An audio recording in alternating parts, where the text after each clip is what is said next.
Hi, welcome to the Pursuit of Truth. So I don't know if this is going to be very long or I'm going to cut this up because I've got about 2 weeks Easter half-term Sky News things that I wanted to bring to you but haven't because I've been with the twins and work and etc. So I'm trying to collate them now. They have various different topics which I'll remember as I come across them, like the Gaza-Israel conflict. I think there was something on sister dying in there. I'm sure there's other things. This begins with Matt Barber on Sky News with a story about the Russian terrorist attack that happened. The reason why I was interested in this is because twofold. One is the use of propaganda, how you can use something as a pretext to war, that is interesting that the media are like moaning because of, President Putin trying to suggest it was Ukraine and, as if the West has never ever done anything like that, like with the weapon of mass destruction dossier and the 45-minute claim and all that kind of stuff. It is just quite interesting how the media was sort of, and the government will come down on one side as if they don't do these things, or no other like Western country would ever do anything terrible like making claims and etc. Not that I'm trying to be on any side because I don't believe in the side. Everyone, we're all human beings, we're all brothers and sisters. That's the way I see it. The tags are man-made constructs that we've attached to ourselves, which are dividing ourselves. So I don't like to believe in those things, and also. Most of the problems aren't the 99% of the people. It's all the leaders of all these divisions that don't want the best for us all and tend to do things that are not in our best favour. Because, when they send people out to war, they don't go out and fight, not like the old days when they used to get on a horse and fight at the front, if that is what happened. They send people to fight for them, and people are willing to go and do that because of the way we've been brought up with patriotism and loving borders and not seeing ourselves intrinsically as the truth of each human being being the same. Anyway, that's not to do with the story. I'm going off on as I usually do. So there was interesting to me also is the idea of false flag. They mentioned a false flag. I didn't know about false flag until I came across videos on YouTube talking about it. I can't remember his name. That's is he Swedish? Or was Norwegian? I can't remember that guy. What his name was. He used to talk through these things. So I never heard of that idea, and now the media and politicians are talking about it or sort of suggesting this. So that was quite interesting. That it's now modern parlance that you can talk about false flags, and you're not. If you talk about false flags 5 years ago, you would have been called a conspiracy theorist, but now you're allowed to say governments might be doing it. And a false flag is where, if you don't know, where my understanding is that it's where an event that takes place that was either organised by a government or was known about and allowed to happen in order for, like, so that you can go and do something like as a pretext to war or something or other. This didn't actually lead to anything, even though President Putin was trying to suggest it was Ukraine that did it or helped IS by allowing them to cross the border or something like that. So it's quite interesting in that side of it. I think there's something else, but I'll come back to that if I remember it. And the next part about Jeremy Hunt is him talking about £100,000 being a, I didn't say meagre salary, but I can't remember what word he said, but, and when I Googled it, out of the UK, 5% of the population gets 100,000. Everyone else gets lower. The average is apparently 30. I wish I had 30. And for him to suggest that just goes to show you how out of touch these people that we put in charge of ourselves as human beings, and we expect them to do what's best for us. Anyway, here are those two to start off with. Good morning. The Chancellor, Jeremy Hunt, has accused Russia of trying to create a smokescreen of propaganda over an attack at a concert in Moscow. At least 133 people were killed when gunmen opened fire at a concert near the Russian capital on Friday evening. The Islamic State militant group has said it carried out the atrocity. Russia's President Putin says the attackers had links to Ukraine. Mr. Hunt told Sky's Trevor Phillips that he has very little confidence in Russian claims of Ukrainian involvement. Our international correspondent, Ivor Bennett, has this report. So many dead, so many flowers, so many questions. Why were Western warnings of an imminent attack dismissed? Why was security at the concert hall so lax, and why did it take so long for authorities to arrive? But those questions aren't being asked in Russia, not publicly at least. Instead, the information space is being dominated by claims of Ukrainian involvement, claims Kyiv denies. Instead of dealing with his Russian citizens and addressing them, Putin was silent for the whole day, thinking about how to link the attack to Ukraine. It's completely predictable. The offshoot of Islamic State that said it carried out this massacre has published a video it says was filmed during the attack. We're not showing the footage because of its graphic brutality, but the location is the same, so it appears to substantiate their claim of responsibility. The US agrees, asserting overnight this was the work of IS and there was no Ukrainian element. The UK believes the same. Well, I think we have very little confidence in anything the Russian government says. We know that they are creating a smokescreen of propaganda to defend an utterly evil invasion of Ukraine. But that doesn't mean that it's not a tragedy when innocent people lose their lives, when you have horrible bombings. But I take what the Russian government says with an enormous pinch of salt. The fear is this smokescreen could be used as a pretext for an escalation in Ukraine, or potentially another mass mobilization. But that doesn't mean this was a false flag attack, merely that the Kremlin wants to conceal its failure to protect its own citizens. Russia's really obviously been focusing on the war in Ukraine, and it's taken a lot of its intelligence assets and its understanding of trying to combat that Islamist threat in Russia and focused it on the war in Ukraine. So what this is my reading of it is Putin is pinning it on the Ukrainians because he's effectively trying to cover up the fact that they've taken their eye off the ball. For now, Russia hopes all eyes will be on the victims. We mourn, the billboard reads, and that going forward the glare of scrutiny doesn't fall on the Kremlin, but on those it deems responsible. Ivor Bennett, Sky News. The other thing I forgot that was interesting about that was the fact that despite, the West and Russia often not seeing eye to eye with each other and considering each other quote unquote enemies, even though we're all human beings, but in the system that we live within. And yet, according to that, intelligence was shared to Russia to warn them that this attack was going to take place, but they didn't apparently take it on board.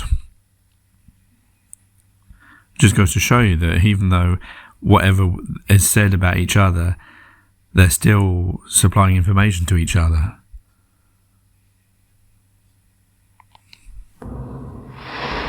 Some strong words there from the Chancellor this morning. Let's bring in our political correspondent, Matthew Thompson. And Matthew, let's just dwell on what the Chancellor said about taking what Moscow says about this attack with a big pinch of salt. Yeah, really strong words from the Chancellor there, basically saying that the UK government basically doesn't believe a word that the Russian government says. And what I think was important, the distinction he made, was that they can appreciate the scale of the human tragedy that's unfolded in Russia, but they can at the same time, and they do, very strongly reject Vladimir Putin's attempt to turn that tragedy into a sort of political propaganda campaign for his war in Ukraine, a war that, let's remember, as Jeremy Hunt was very keen to remind us, the Russian government started as a war of aggression. So I think that was a very, very, probably as undiplomatic a response as you're going to get from a sitting UK minister on the question of the Russian claims, because, to most people, the obvious Occam's razor answer to this dilemma of who was behind the attacks is, Islamic State have got the motive. They're claiming responsibility, and the attempts to twist this into some kind of Ukrainian plot are clearly not cutting much muster with the UK government.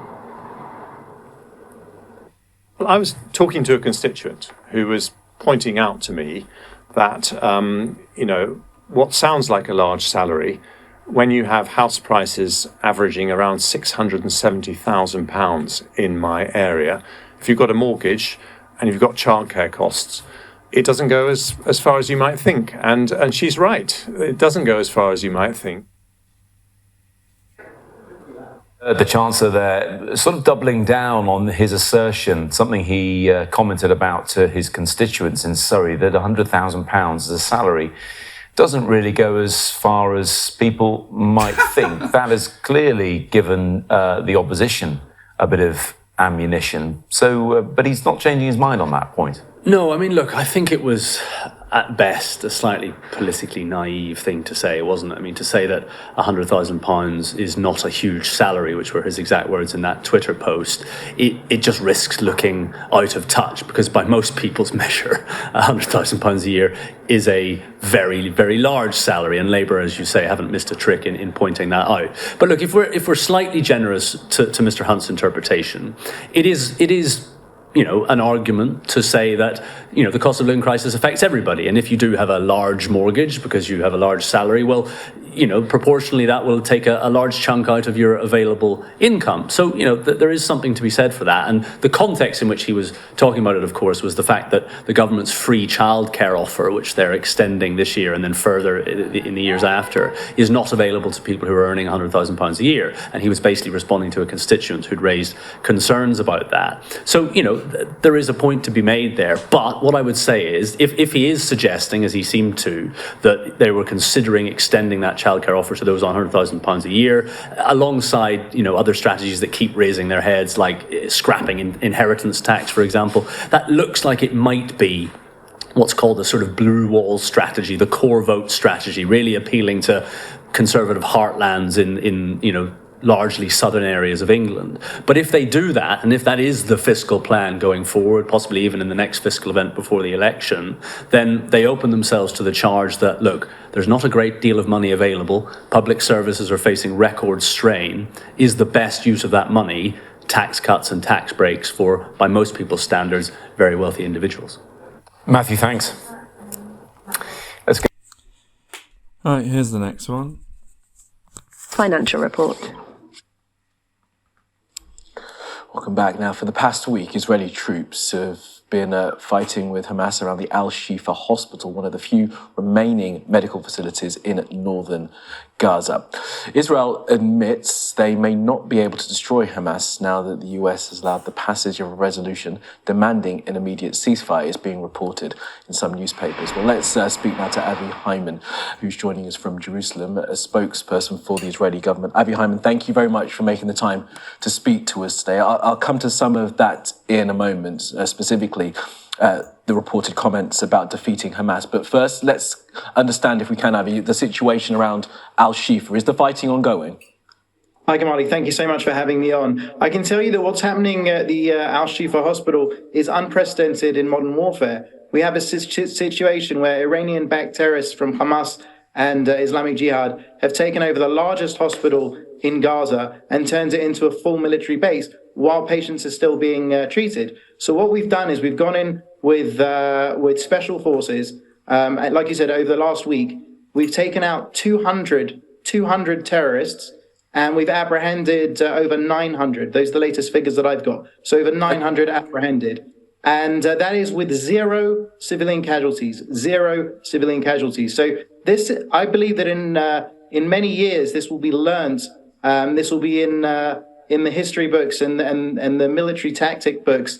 And people will be studying this as the gold standard for going after a terrorist organization that has overtaken a hospital and taking out so many terrorists and apprehending so many terrorists while avoiding a single civilian casualty. This is unprecedented. Avi, is the hospital still functioning? Is it still treating patients? The hospital is, to my knowledge, still treating patients. I know that the IDF is doing its absolute utmost to protect those patients. to get them out of harm's way if and when possible. And obviously, we have avoided civilian casualties entirely. But what I can tell you on the other side is that Hamas, I heard just from today that Hamas was firing out of the ER. I believe it was Islamic Jihad, another Iranian terrorist organization, had set up base in the maternity ward. This is a brutal, brutal terrorist organization that must be defeated, and we will plow on with our mission to defeat Hamas, destroy Hamas, bring home the 134 hostages, and ensure that Gaza doesn't become a threat to Israel again. And you've said there, Avi, I want to talk about the hostages next, but you have mentioned there about destroying Hamas. As I said, it is reported that Israeli officials are telling some that there is no way of destroying Hamas, and that's already been admitted to. Is that true? No, I'm not familiar with those reports at all. It is primary to our goal to destroy Hamas. Now, let me describe what that means. Hamas is not just a terrorist organization, it is a terror army. That terror army has 24 battalions. Now, what we need to do and what we are doing is to destroy those battalions, which means to break them up, to smash them in such a way that they can't communicate with each other, that they can't do large activities. Yes, there may be a few hold up in a tunnel here and there, or they may be able to regroup in the way that we're seeing in Al-Shifa. We'll have to go after them continually. But currently we've taken out 19 battalions in the way that I've described. And there's still 4, there's 1 in the area that we're fighting around Al-Shifa, etc. And then there's 4 in Rafah, which we'll need to deal with in the future. Yeah, we'll come on to the Rafah situation there in a moment. But as you'll know, Avi, Yoav Gallant on the 15th of January said that the intensive fighting in the north is over. And yet you find yourselves 174 days into this war, intensively fighting for the north. Doesn't that just say that the tactics that are being used are not effective and this war doesn't have an end in sight? No, quite to the contrary. Quite to the contrary. What I just described to you is a special forces mission. Now, when we went into the Al-Shifa hospital with solid intelligence that it was being used as a command and control center, and we gave prior warning, and it was all reported in the media. And sadly, when we got there, many of the terrorists had used the tunnels to escape. Of course, we took Sky News and others to see those tunnels, and we destroyed many of them. When we went there in January, that was with a huge, huge force. That was at a time when we had thousands and thousands of reservist soldiers in Gaza. Now, today, we're going in with a very small special forces operation, and that is indicative of exactly what Minister Gallant had described by lowering it down, by using less force. Okay. And Avi, you said that in this current operation around Al-Shifa, you said that no civilians have been killed. What is the Israeli count for how many civilians have been killed in the totality of this 174 days of fighting? So what I can tell you is that we have taken out well over 12,000 Hamas and Islamic Jihad terrorists, and we've taken the battlefield, meaning arrested or injured, probably around 25,000. It's difficult. Avi, let's be clear. Sorry, because my question, as you know, was about civilians, and you said 12,000 Hamas fighters have been killed, and then you're going to talk about 25,000 killed or injured. Civilians, right, Avi. Right, I was talking about Hamas terrorists, not fighters, but that the Hamas is recognised as a terrorist organisation in Great Britain. But what I will say is that we're not putting out specific numbers of civilian casualties. We can estimate, and military experts have estimated that the ratio of terrorists versus civilian casualties, while every civilian casualty is a tragedy, is likely the smallest ratio in any military operation in modern history. And again, when the dust settles, that information will come out. At the moment, sadly, the international media is having to rely on Hamas figures. We know that Hamas want as many civilian casualties. As strange as it sounds, this is an organisation fighting out of a hospital. And as you know, as my colleagues have spoken to you about before, if you would allow international journalists into Gaza, then we could do our reporting for ourselves. But that's a conversation for another time. We don't have loads of time left, and I want to ask you another question, because as you'll know, we are reporting on an incident that happened in Mawatsi on the 20th of February of an MSF facility that was struck. 2 civilians were killed. The IDF had admitted to that. The IDF say they were responding to terror activity in the area. Can you tell us where the investigation is and what that terror activity was? I am Israeli government spokesman. I don't have information on that specific event, and I would ask you to ask the IDF for that. Okay, yeah, we have asked the IDF. I was hoping that I might be able to get an update from you. Okay, finally, Avi, while I have you, you mentioned the 130 hostages that are still to be freed, and you'll know that there are protests in Israeli cities. There's a protest just the other day in Tel Aviv, 4 people injured. The families calling for the hostages to be brought home, whatever the cost. What do you say to those families now?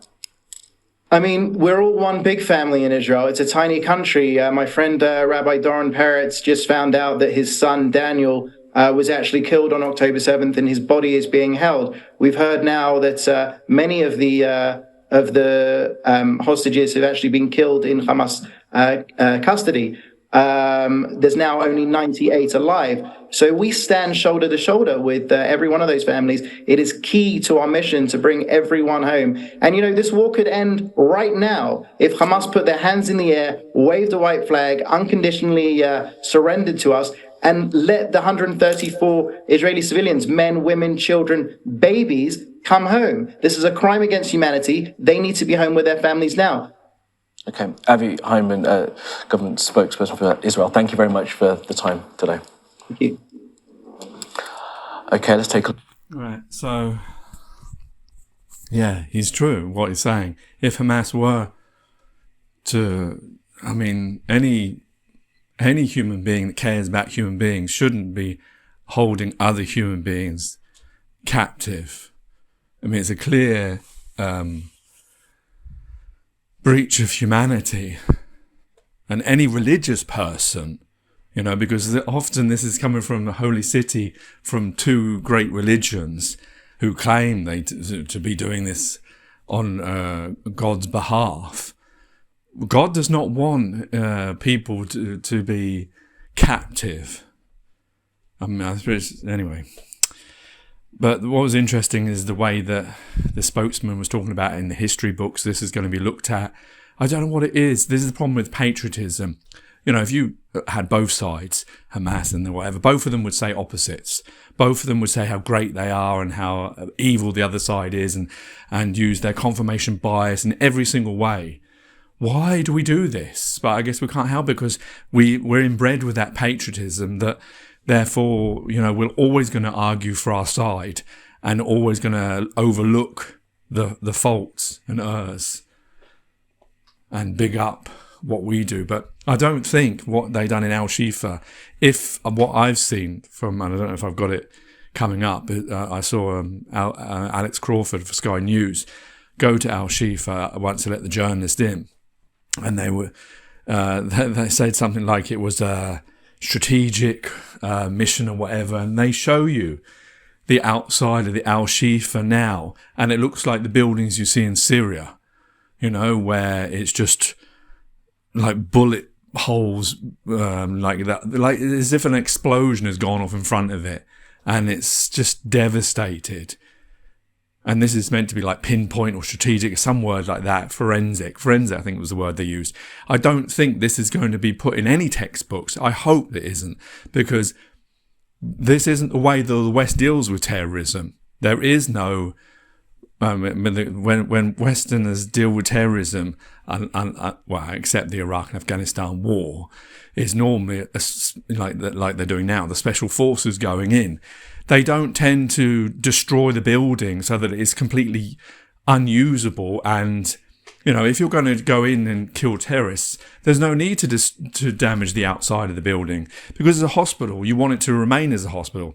I'm sure there's many cases in the IRA and the Irish troubles and other terrorist events where, they had to go into buildings and try and, usually it's the terrorists that end up blowing things up.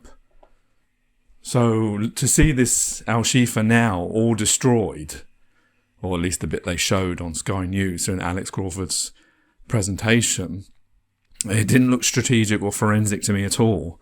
And I don't think anyone will be putting that in a textbook. Even if you did manage to not kill anyone, the fact is that hospital now looks like, well, how much money, or is there ever going to be any money to fix that? I don't think, would it still be able to run as a hospital? Certain parts of it won't. Obviously, hospitals are big, but whatever area that they showed us, probably not structurally safe anymore. Right, here's the next one, which is detailing a document that the government has apparently been given. These documents, apparently they don't publish them normally. It's advice to do with the legality of the conflict in Gaza, and I guess any implications on the UK government. I know it was a previous Pursuit of Truth where there was some, I don't know if he was a solicitor or lawyer or human rights NGO or what he was. He was talking about this months ago about, because of what's going on there and the fact that the UK and the US are supporting that they might be complicit in such an action. So here's them talking about that.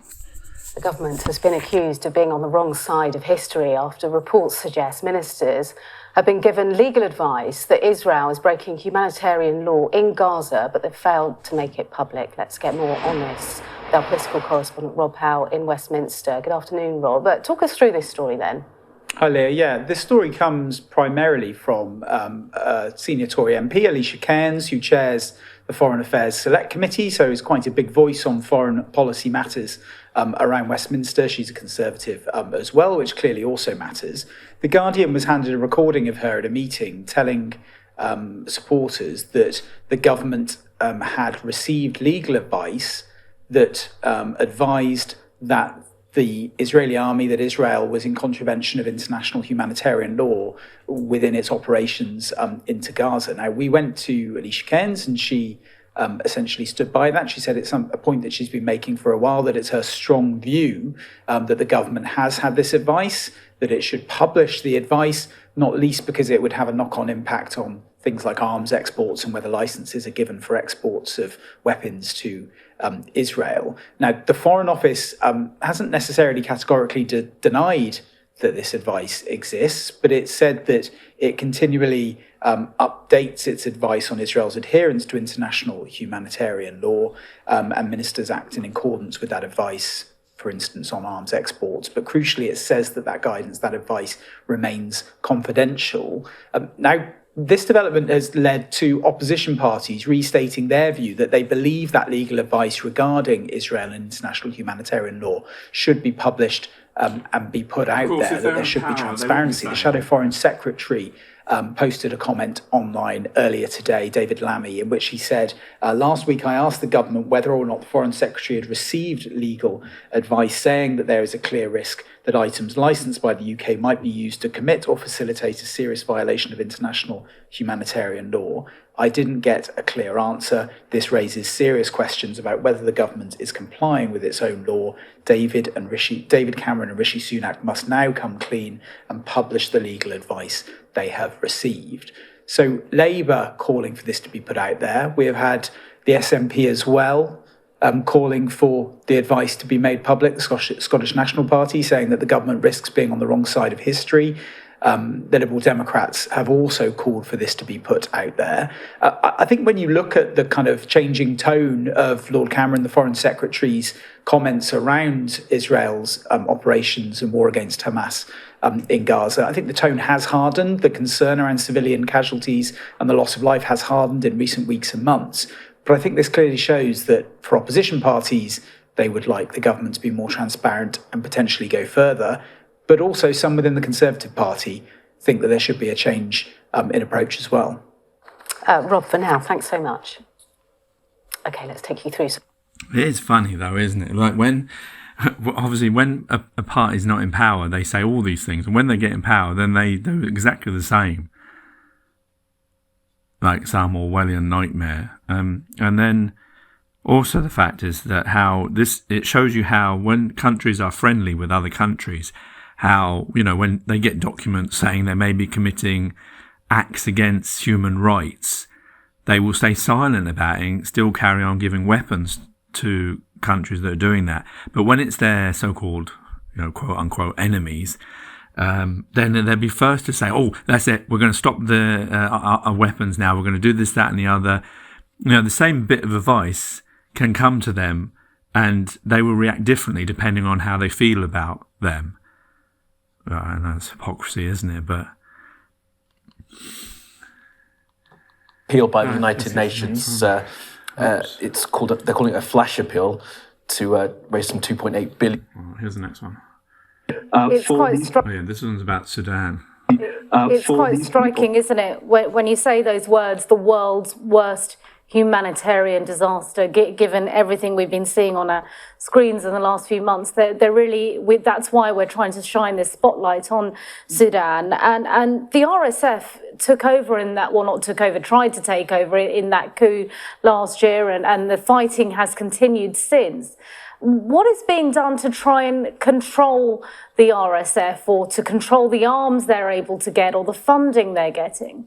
Well, we've tried on numerous ones. I say we, I mean the Sudanese people, and they're trying to get their representatives through the army to try and speak on their behalf, which we're seeing is not being effective enough. We've had the Jeddah negotiations, we had negotiations in Cairo, we've had negotiations in Addis, and they've all tried, but they still haven't set anything concrete. And the problem here is that there's multiple parties and factions and nations who are benefiting from this. The UAE specifically, which has been called out by the APPG of Sudan and South Sudan here in the UK for their funding of the Rapid Support Forces. But the Americans have done this also back in January. So it seems that for every time that the Western allies of UAE, who have managed to come out and say to the UAE that they need to stop undermining Sudanese sovereignty and the peace and security in this in the country, and trying to make this war come to a ceasefire, it seems that, and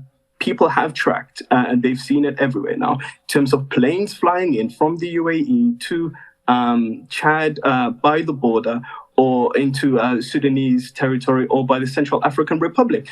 There's countries around who are benefiting from this, and they find the benefit to make sure that this war doesn't stop.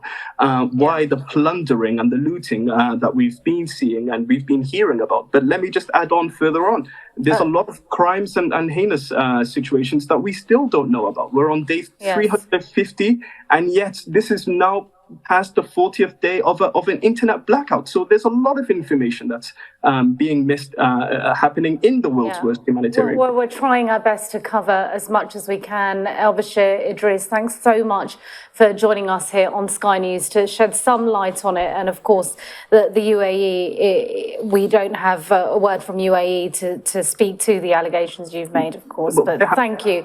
Elbashir Idris, thanks for joining us tonight. The problem is like the media doesn't really care, does it? I mean, oh, and the next story. Oh, and now the weather. Oh, and now the adverts. And I haven't seen them cover that story in the last 2 weeks. I mean, I didn't even know about it, that there's been this conflict that's going on for nearly a year now. And it says it's 25 million people are in poverty or in need of aid. You know, and it reminded me a bit of 1984 when we was talking about not wanting the war to end. Because that's what in the story of in 1984 the war never ends, because that keeps people in that vacuum. And to think that some countries can benefit from war. Is that why we're allowed, as human beings, to have this concept of war? Because it seems very inhumane, but if people are benefiting from it, I suppose because of manufacturing of weapons, the countries need weapons and they pay countries to supply them. I guess this is where the conflict of interest comes, when it comes to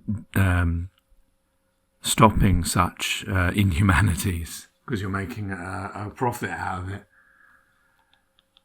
Okay, let's go to the next one. I don't know if these are in order time-wise. Meanwhile, Gaza's biggest hospital is in ruins after a 2-week operation by the Israeli military. The IDF says it's killed 200 militants in the area of the Al-Shifa hospital and detained 900 people, as well as seizing weapons and intelligence documents. But Palestinians say Israeli troops have left a scene of utter destruction in their wake. The Al-Shifa hospital is in northern Gaza, far away from Israel's main focus currently of Rafah in the southeast of the Strip. It is a vast complex made up of several buildings, which Israel has long claimed are in fact a Hamas stronghold rather than a health facility, a claim that's been rejected by the Palestinians. Sky special correspondent Alex Crawford has sent us this report and a warning that it contains footage of injured people. Surgical and precise. That's what this is in Israeli military terms. Gaza's biggest hospital is no longer. The destruction is extensive. No corner's been left untouched. This the result of a 2-week-long assault by the Israeli military, which they are lauding as an exemplar in military operations. As people entered hours after the Israeli soldiers' withdrawal, Sky's Palestinian camera crew was with them. The conditions they found are nothing short of primitive. Everything and everyone is filthy. There's no water, no electricity, no medicines. Nothing, apart from perhaps the will to survive.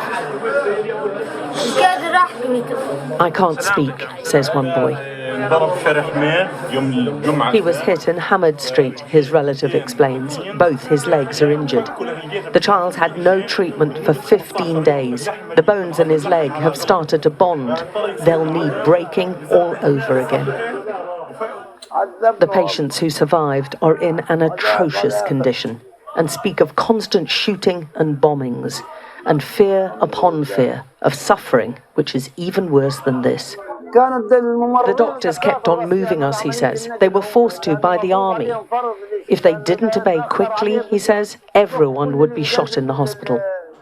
Much of the carnage in and around the hospital is too graphic to use under the licensing rules governing TV broadcasting, but they appear to show emaciated and burned bodies, including of children, and bodies which appear to have been crushed by heavy vehicles. One British Palestinian doctor who worked at Al-Shifa told us he believes a fellow surgeon there was killed by Israeli snipers. His body and that of his mother were found dead, executed by Israeli snipers in the vicinity of Shifa Hospital. This was a young surgeon with a young wife, two kids under the age of 5. And it is such an incredible waste of human life. The Israeli military has distributed images of what it says is the battle for Al-Shifa, a hospital they continue to insist was a command and control centre for Hamas, without producing evidence. The military's latest images showed what they say are arms and weaponry that they discovered inside the hospital, and past and present prime ministers have applauded it as one of the army's most successful operations, killing scores of fighters, and insisting the damage was done by Hamas. The Israeli Prime Minister is under increasing pressure to secure the release of more than 100 Israeli hostages still thought to be captive in Gaza. There have been some of the largest demonstrations across Israel protesting against his tactics and calling for the removal of the man known as Bibi. But the criticism that the Prime Minister is an obstacle to any deal seemed only to encourage Benjamin Netanyahu to double down. Our surprising attack was done in a surgical, precise manner. They killed over 200 terrorists, some of them senior commanders, and other additional ones surrendered. The protests come as the Israeli War Cabinet has authorized the military plans to invade Rafah. Nothing now seems set to stop Israeli soldiers entering the southern Gazan city crammed with 1.5 million displaced and injured Palestinians, even as the health system is being systematically destroyed. Alex Crawford, Sky News. Back here in Scotland's First Minister has defended the country's new hate crime laws. Right, so, I mean, those are not my words. They're Alex Crawford. And Alex Crawford, if you know of Sky News, she is the one that goes around to all these dangerous places and conflicts. Obviously, she is a Western journalist. I don't know if she's, any other background to her comments. I assumed it gets screened by a news editor at Sky News. So, I have to take her word for it. She's certainly, they showed pictures of a building, Al-Shifa building, and inside and around. It might be part of it. I don't know about the whole of the complex because, like I said, it's mainly in buildings. But to call that surgical, it was in no way surgical. It wasn't like those pictures you see of SAS when they, you know, come from a helicopter and jump through a window or break through a door and run through and shoot a few people and that's it. This is like I said before, it's like Syria. It's just, the buildings look completely destroyed from the inside, from the outside. Bits of it broken in the middle, no windows, just like a war zone. Like this hospital is like if you went to watch The Walking Dead or something, it's 100 years and it's not been touched. That's how it looks. It looks derelict.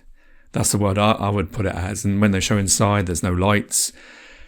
And, you know, there's flies around and people with broken legs with bits on them. And I don't know, there could be propaganda in this. You know, you could put somebody there to say the things you want them to say. That happens in every kind. That can happen in every kind of environment.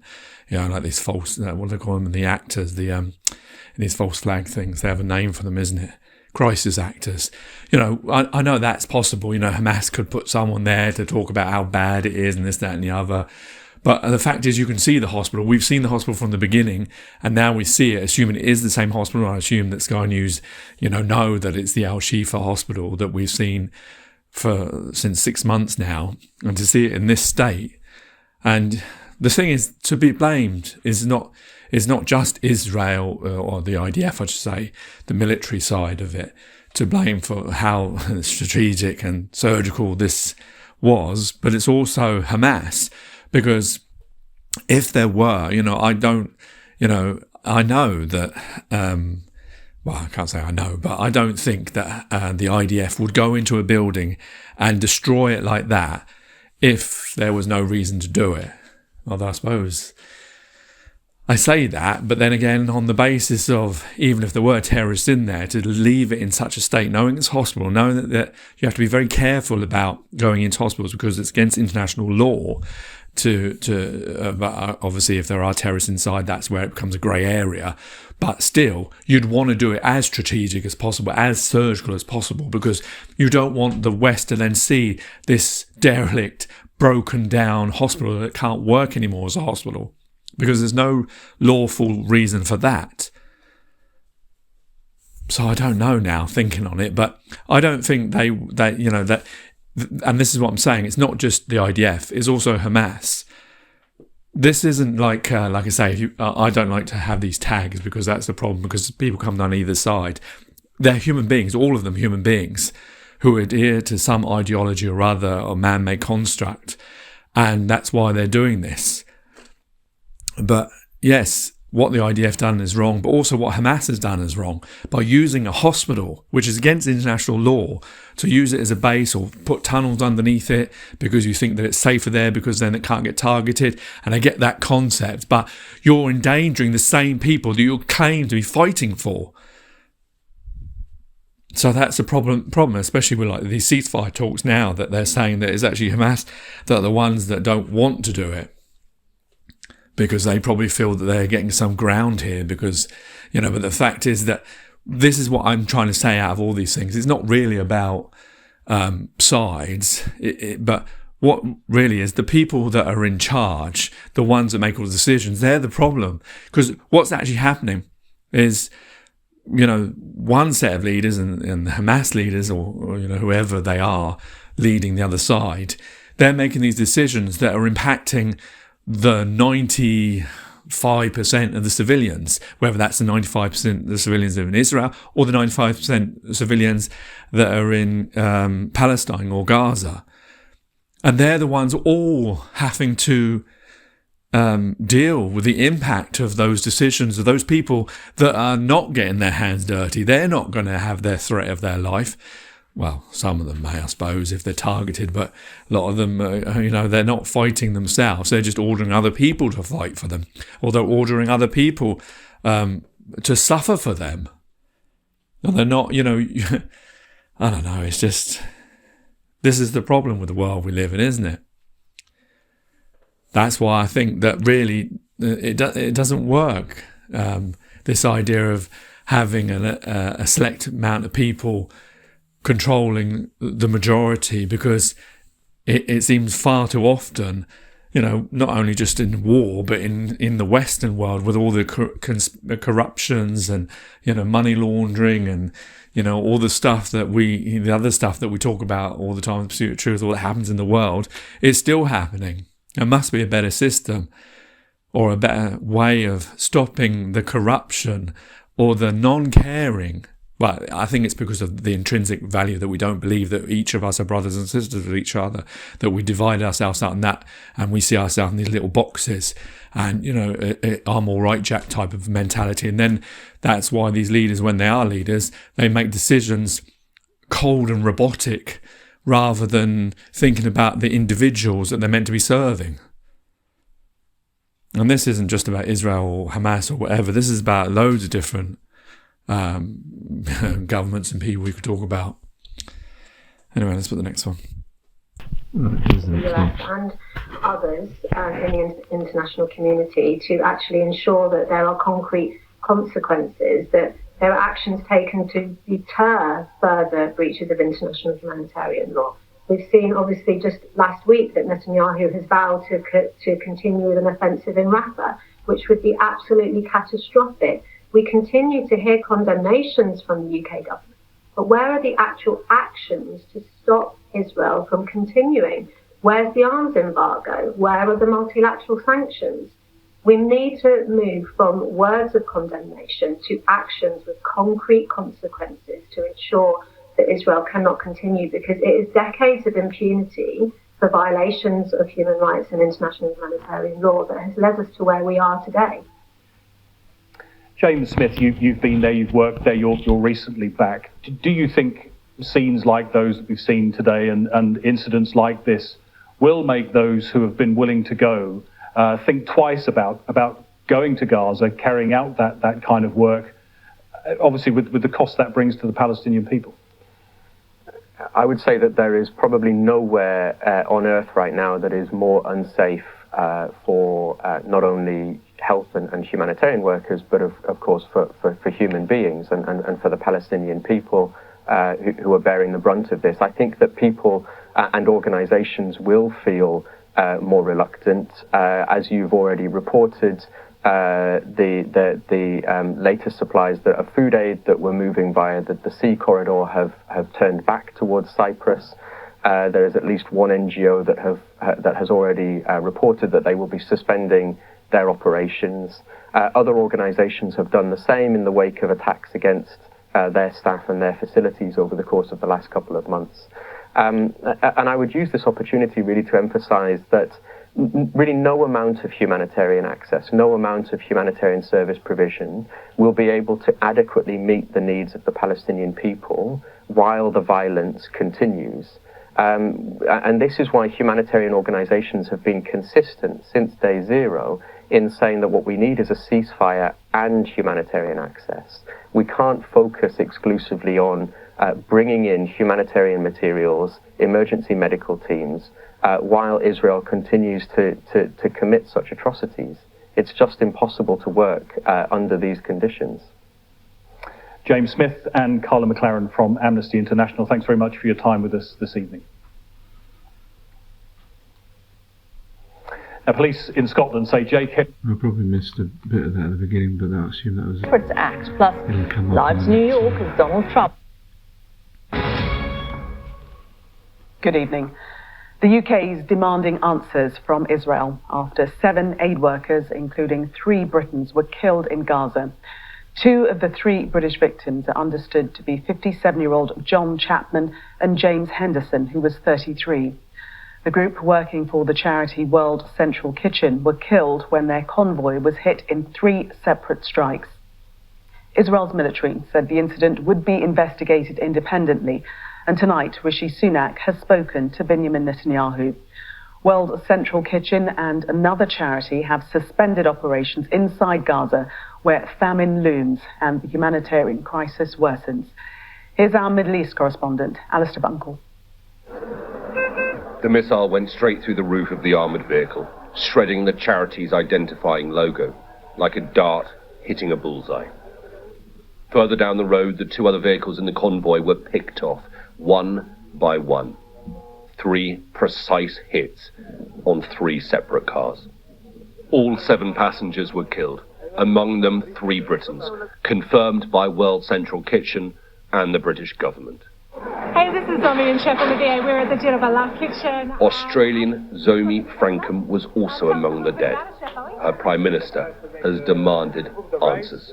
Australia expects full accountability for the deaths of aid workers, which is completely unacceptable.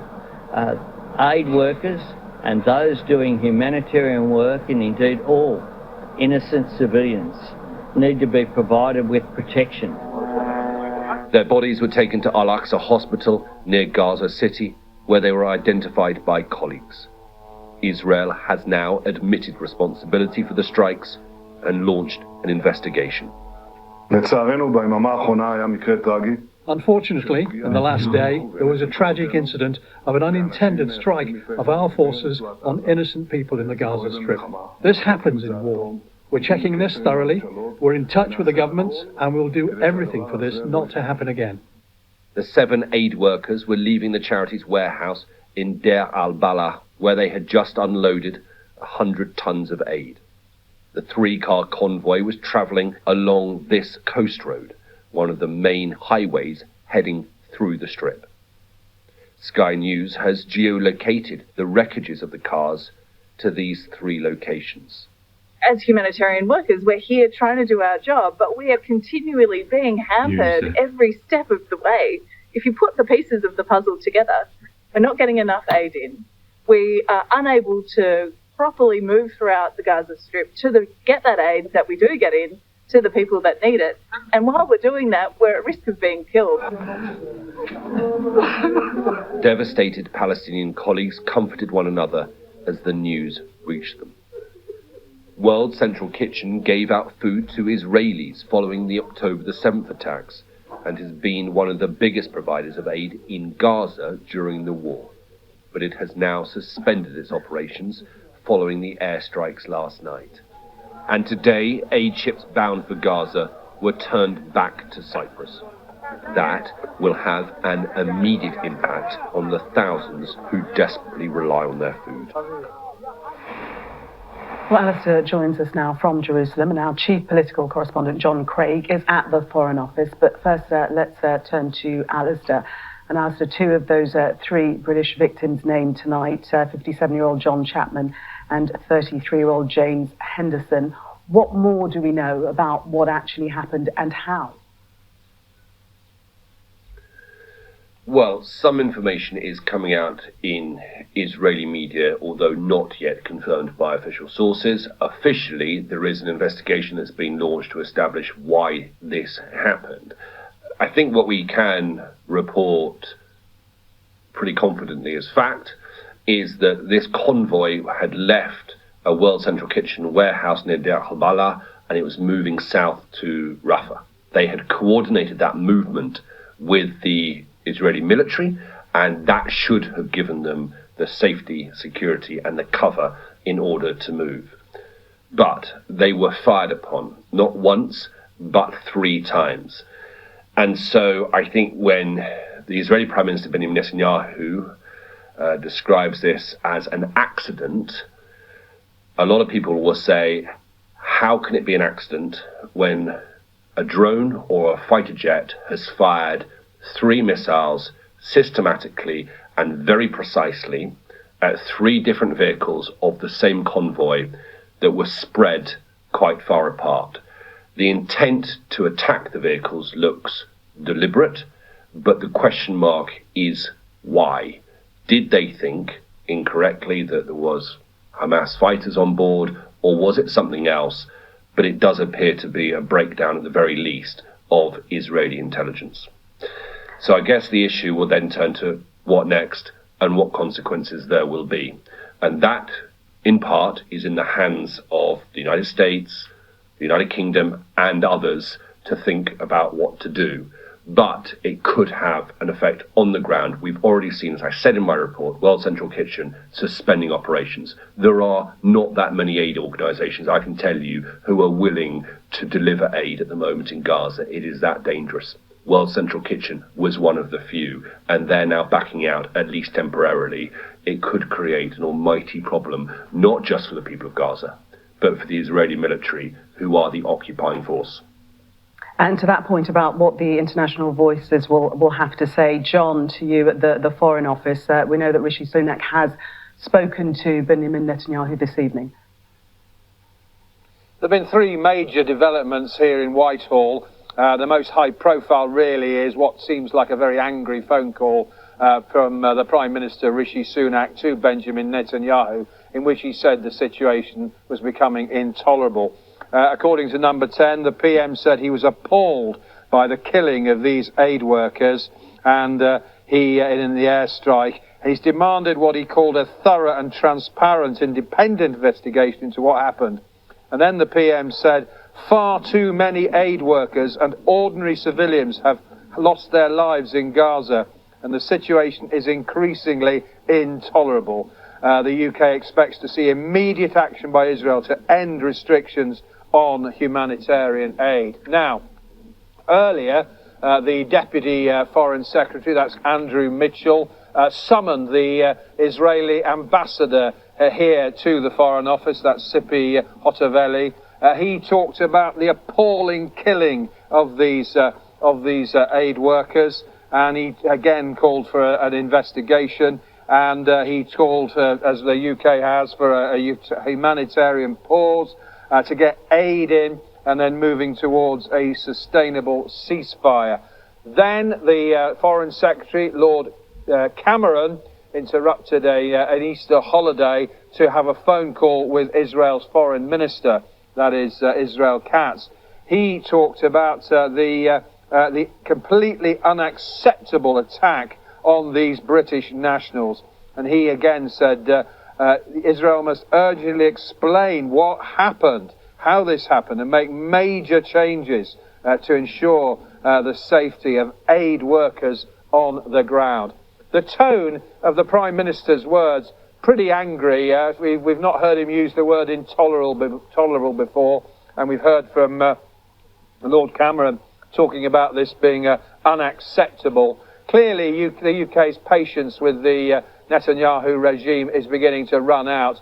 Tonight at the United Nations, the UK has issued a call for a de-escalation of tension in the area.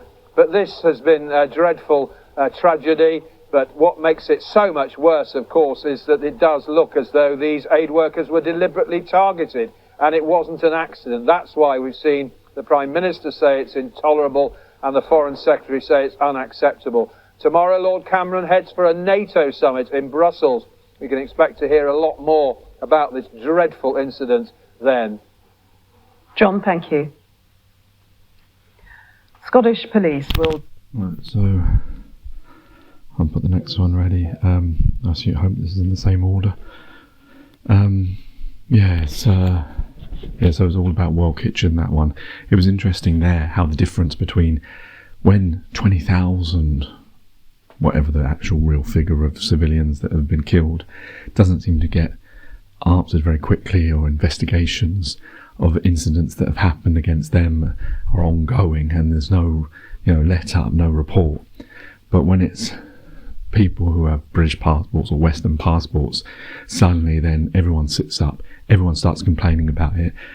Israel did an investigation very quickly with answers and admitted that they did it, although there was talk, I think it's probably going to come up, that there was apparently a gunman that, I don't know whether that was an escort or near one of the cars or out of the cars, which is the reason why they shot it down, even though they were giving, well, I assume it had World Kitchen on the top where it had on the van, plus they'd already given their details. I don't know what really happened there, but everyone thought, this may be the end of the ceasefire is going to come now, but it didn't. It carried on and got worse. So here's the next one. things before, and this really needs to happen, including longer opening times at the vital crossing points. But of course, the extra aid won't work unless there is proper deconfliction, unless aid can be taken around Gaza, and we avoid the dreadful incidents like we've seen in the last couple of days. That is vital, and Britain will be watching very closely to make sure that that happens. The Israeli government has admitted responsibility, but again blamed the chaos of war. The fault was on Israel's side. It was a catastrophic failure. Yes, of course, it's a war. It was dark. It's a war zone. After the initial outrage yesterday. Well, I just want to stop there. That was an Israeli spokesman. He said it was dark. It was dark as an excuse of why they... I mean, how could he even still have his job after saying it was dark? I'm assuming these drones or the jet planes have infrared and they can see in the dark.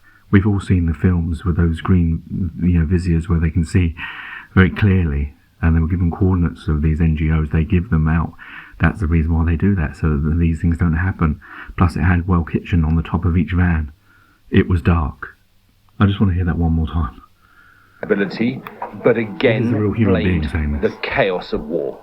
The fault was on Israel's side. It was a catastrophic failure. Yes, of course, it's a war. It was dark. It's a war zone. After the initial outrage yesterday, politicians in London, Washington, and elsewhere have been more reserved today. The Israeli military has promised to publish the results of its investigation in the coming days. So it could be that Western governments are waiting for that before deciding on their next steps. The 7 killed on Monday were not the first aid workers to be killed in this war. Almost 200 have now lost their lives over the past 6 months of fighting in Gaza. It is one reason why Israel is rapidly losing international support. The IDF and the government here will need to work hard now to win back the trust of their allies. Alistair Bunkler, Sky News in Jerusalem. Well, our US correspondent Mark Stone joins us live from Washington. And Mark, does this change anything now? What are we hearing from the US about this IDF strike? Well, it's changed the language that President Biden has used. His statement released overnight was very strongly worded, but we haven't heard from him today. He was at an event here at the White House earlier on. It was an event to do with healthcare, nothing to do with Gaza. And at the end, reporters shouted questions. He didn't respond. There was an opportunity for him there to make some sort of statement. He chose not to. We have seen other world leaders, the Australian Prime Minister, Britain's Prime Minister, taking to the airwaves to make their views known. President Biden has left it to a statement and to his spokespeople, who have been walking a tight line. Yes, they have been condemning it, echoing the language in that statement by President Biden, but at the same time they have been repeating what the Americans have said all along, which is that Israel has the right to defend itself and that they will await the results of the investigations. I can tell you, though, Gillian, that I can remember countless times over the past 6 months, and it is almost exactly 6 months since those Hamas attacks in October last year, countless times where the Americans have said they have been concerned about the way the Israelis have been acting, the way they have been prosecuting their war with American weapons, and they've asked for an investigation. We hear that, but we never hear the results of the investigation. I do think in this case, because, frankly, the aid workers were foreigners, we will potentially hear more detail about an investigation. History, though, with Israeli conflicts where Israel is involved, is that the results of those investigations very rarely lead to anyone being held accountable for what has happened. Maybe that will be different this time. In terms more broadly of American military support for Israel, do not expect that to change. And I think there's a simple reason for that. Remember, Gaza is the focus at the moment, but there is a shadow war taking place in the area around Israel, and that is with Hezbollah to the north in Lebanon.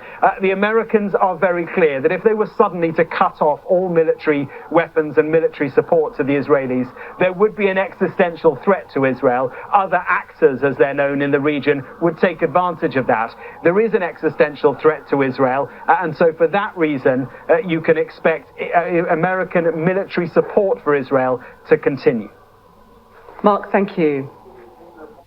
Well, we've heard about the pressure on the UK's response to what is happening in the Middle East, but Sky News has found that the government has no national plan for the defence of this country, as the scale of threat has increased since Russia invaded Ukraine, bringing war to Europe. Sky's defence and... Okay. Not interesting. Conflict zones. The cars were clearly marked. There had been this contact with the Israelis, who should have known where they were, when they were there, and so forth. How do you think it could have happened? I mean, what do you think went wrong? I know there's a lot of investigations going on, and I'm sure the World Central Kitchen team is looking into all of the details and seeing what happened. I will say that I've never been to Gaza myself. We did work in 2021 in Gaza through a partner, ANERA, after a previous conflict, but after the conflict had ended. And so I would hesitate to speculate what the situation is like. Of course, yes, Ukraine is also a war zone, but it's also a completely different situation. And so, I think for me, it's of course we want to know, we want accountability, we want the families to be recognized. But right now, I know we're trying to remember. We're sharing photos and videos of Zami and Damien and Saif, the Palestinian who was working with the team, and of course the 3 British team members and Jacob from Canada. These are people. These aren't just numbers and statistics and aid workers added to a role. And so right now, really, the focus is on talking about them, and that's with my friends and former colleagues. We want to celebrate the amazing, these individuals that really were there in service to the world. Well, I'm joined now by Derek Madsen of the NGO ANERA, which has paused its humanitarian operations in Gaza following the deaths of the aid workers. Derek, thank you very much for being with us. And I gather your organisation worked quite closely with World Central Kitchen, and you've decided to pause your operations in Gaza. How difficult was that decision? Yeah, thanks for having me today. It's an impossible decision, really. We do have close partnerships with World Central Kitchen, as you heard Nate lead in. We've worked with them on prior response to escalations, and they've been one of our closest and most primary partners through our current response since October. And so, I've both personally worked with Zomi and mourn her loss, and our condolences go out to her family and her colleagues and all the rest of those lost at this time. This decision to pause is really about the safety of our team and the protection of their lives and their delivery of humanitarian aid. Right, so you think it is not feasible at the moment to operate in Gaza safely? Not without significant risk to the lives of our team. We have 12 staff in Gaza who are Palestinians, who are local, who are delivering this aid. And given the consistency of attacks and the harming of aid workers, the killing of aid workers, we have 196 aid workers lost during this conflict. And given the nature of the attack on the World Central Kitchen team, our local staff do not feel that they can have sufficient safety or sufficient assurance that their lives are not at risk in the discharge of their humanitarian duties. And so as a result, they've taken the decision to pause temporarily. And in your view, is Israel disregarding international humanitarian law? In my view, our teams, as you heard Nate say, and as our team has done routinely, we are providing very detailed and ongoing consultation with the Israeli authorities about our movements, our locations. And that's not sufficient to protect human life at this point. It is an obligation that they have. It is a protection that our staff should expect, and it's not been sufficient. We ourselves lost a staff member 1 month ago in an airstrike on his shelter the coordinates of which have been provided to the Israeli authorities just 4 days, confirmed with the Israeli authorities just 4 days prior to that. So these processes are not working sufficiently. I can't speak about the intentionality or any of that, but what I can say is it's not working now, and we're losing lives. People are being harmed, and that has to stop. Why do you think that the Israeli authorities are making it so difficult for aid agencies, or apparently making it so difficult for aid agencies to work inside Gaza? Why do you think that is? You know, I think that these processes, when we talk about deconfliction, they're very complicated. We're talking about an active conflict zone. I think if you look at this situation and many others, these are really complicated processes. You have both military and civilian populations trying to respond to different items within this context, and it is very complicated. That said, there should be simple, clear pathways to provide this kind of information and to deliver aid. We have 2.2 million people in Rafah who are experiencing famine, and that needs response. People need to eat. There are sufficient supplies waiting to get in, and so we need both assurances that aid workers can deliver their work under the protection that they deserve, and that there is a reduced restriction on the ability to get that aid in to feed the people who need to eat. So what would be the impact, do you think, of what you are doing? And it's quite possible other aid agencies will take a similar view. I think the UN have suspended nighttime movements for 48 hours to evaluate the safety situation. What will be the impact of all this on Gaza and the people of Gaza? Starve and die. The people of Gaza are starving. They are bombarded for months now, and so when you look at their immediate needs, the meals that we've been providing every day, on average 130,000 meals, are temporarily paused. That's 130,000 people that won't eat. Our colleagues at World Central Kitchen, who we collaborate with closely, are doing equally, if not more, of that amount of work. And so you have hundreds of thousands of individuals who are not getting access to the food that they need to survive. So that's a very real impact. We had a girl come to one of our locations today, and we had to turn her away. And that's a heartbreaking and terrible situation to think about and to experience. And it's an impossible decision that our staff have to make to balance the protection of their own lives against the hunger issue that they're facing daily across Gaza. Okay, Derek, we have to leave it there, but many thanks for Thank you for having on the program. Not at all. Thank you very much. Right, let's have a look at the weather. Well, he was clearly moved there. These resignations would be, because these are real people that are now starving. For some time to come yet, I guess. It doesn't quite make sense, does it? Because we often look at charitable views when we look at, especially like in the West, when you look at countries who are friendly or countries who are meant to be, that we portray as democratic.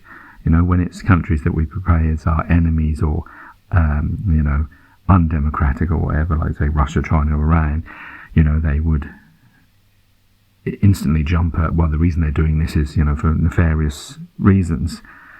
But you've got to ask yourself, well, why is this conflict so different from ones we've seen before when it comes from a country that's meant to be a good country, that's a democratic country, that's a Western country, that they would cut off all these, the food, water, electricity, make it difficult for aid to get in,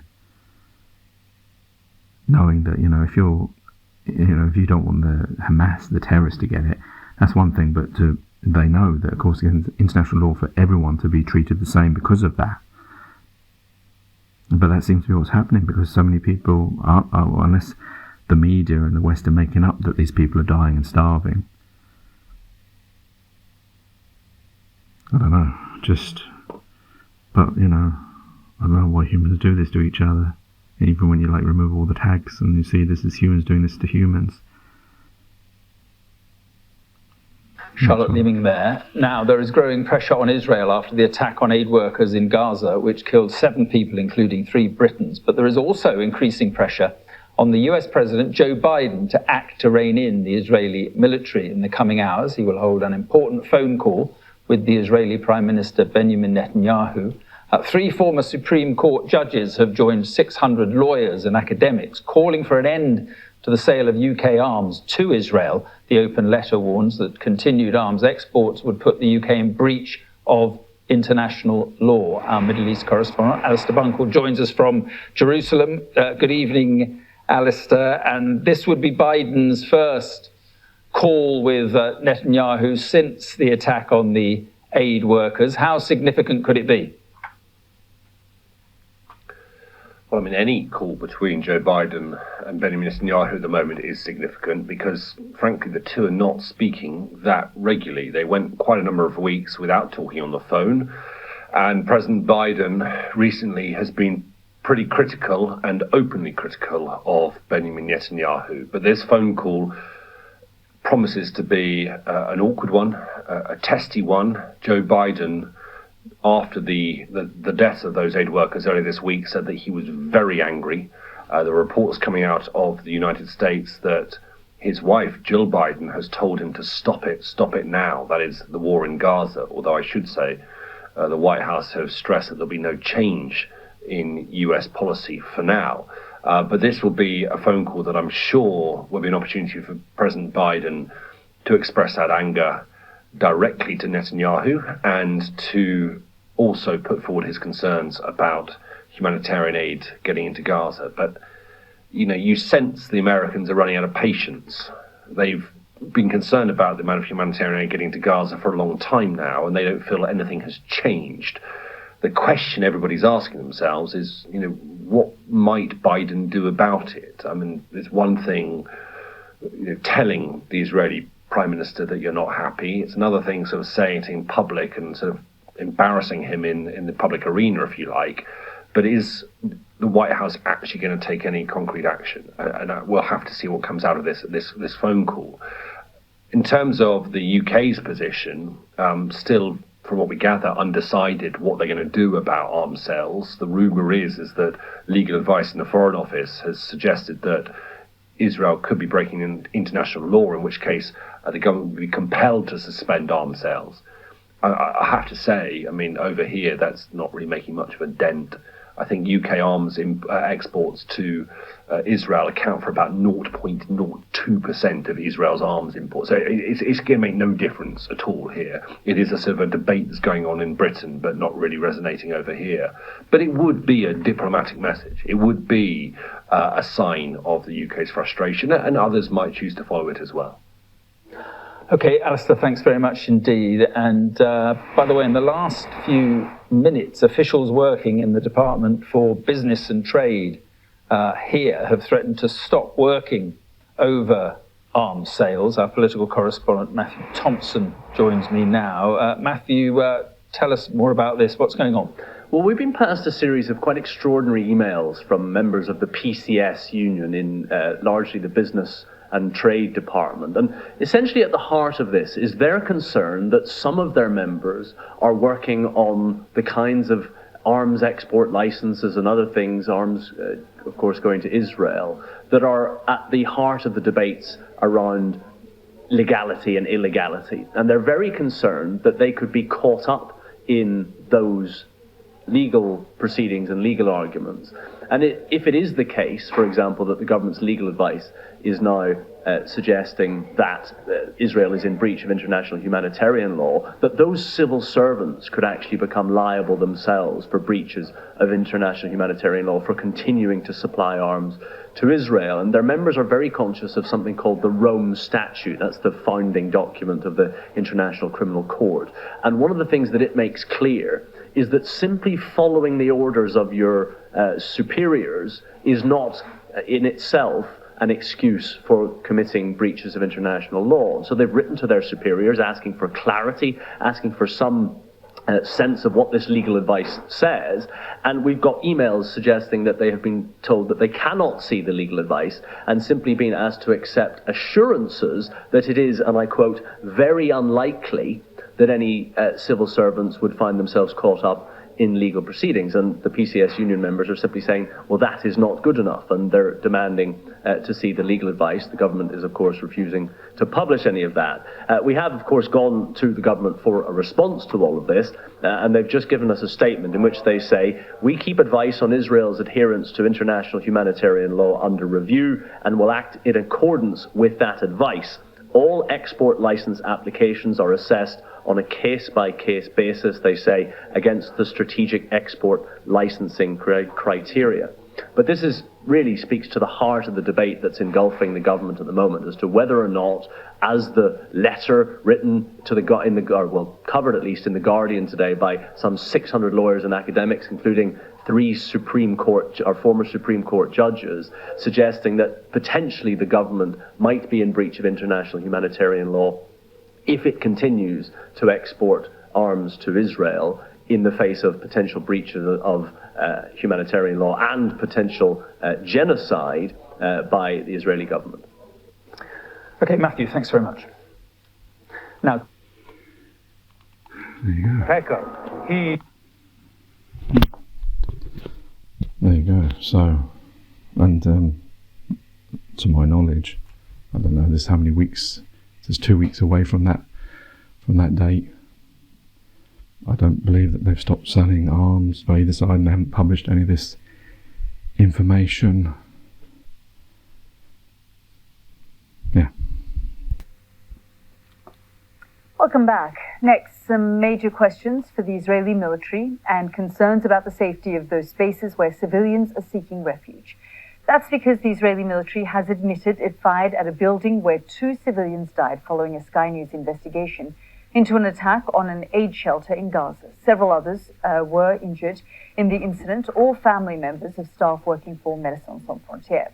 Sky News' data and forensics unit pieced together how the event unfolded using exclusive video of the immediate aftermath of the event, as well as photos and witness accounts. It begs the question, if an aid shelter belonging to MSF could be hit, is anywhere safe in Gaza? Tom Cheshire has this report. The tank shell has ignited a gas canister.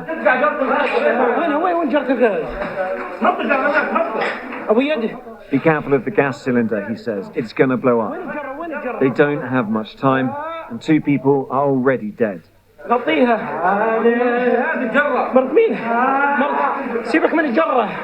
Whose wife is this, he asked.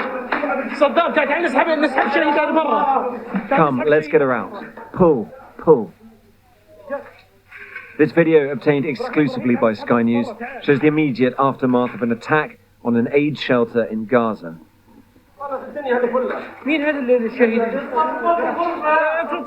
2 women were killed.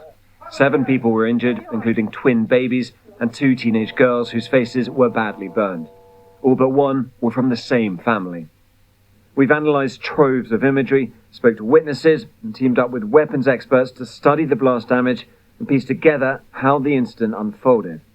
In response to our investigation, the Israeli military has now admitted that it did fire at a building where, it says, terror activity was occurring and that civilians were killed. And that could be a war crime, because it was clearly occupied by the international aid group Médecins Sans Frontières, or MSF. It's in a sparsely populated area in Al-Mawasi in southern Gaza. More than 60 people, including aid workers and their families, were sheltering in the building when it was hit. We couldn't independently verify exactly where the projectile was fired from, but witnesses told us the tanks came from the south and drove up north. Damage on the building showed the shelter was hit on its southern side. Here we can see clearly that it went through a first-floor window. We put our findings to weapons analysts to understand what the damage can tell us about the attack. They said that whatever came through the window detonated as it hit the ceiling or exploded just below. The impact on the wall next to the window suggests it was blown outwards. One munitions expert said the damage is consistent with that of a tank shell. A collection of fragments was found in the room the projectile was fired into. Our analysts confirmed these are clearly fragments from the body of a high-caliber tank shell. One of the witnesses nearby when the attack happened said he saw a big light appear when the building was first hit and heard gunfire. Tanks driving by left a cloud of dust in their wake. MSF told us that Israeli authorities knew of the shelter's whereabouts. We notified the GPS coordinates to the Israeli army to say, This is a medical structure. Israel has reconfirmed that they had the coordinates of this building. We put all those allegations to the IDF, who gave us this statement. During operational activity in Khan Yunis, the IDF forces fired at a building that was identified as a building where terror activity is occurring. After the incident, reports were received of the death of 2 uninvolved civilians in the area. The IDF regrets any harm to civilians and does everything in its power to operate in a precise and accurate manner in the combat field. The IDF has said they are conducting their own investigation into the incident. Legal experts have told us that hospitals and medical facilities have protections under international humanitarian law. They're presumed to be civilian objects unless there's a proven military objective. There are a number of questions that are going to have to be asked. Did they, in fact, have a legitimate military objective? What was the intelligence that they had, if any, that this was being used for military purposes? If they didn't have that information, then it isn't a legitimate military objective. And then if they're intentionally targeting a civilian object, in particular a civilian object that's being used by medical personnel, that is a violation of the Geneva Conventions and potentially a war crime. MSF says it's committed to staying and continuing its work in Gaza. The shelter has been evacuated and staff have relocated. But if this building, known to the IDF, clearly marked and relatively isolated, wasn't safe, it's hard to think where else possibly could be. And Tom joins me here in the studio now. Tom, really important investigation there, and we got a rare concession from the IDF.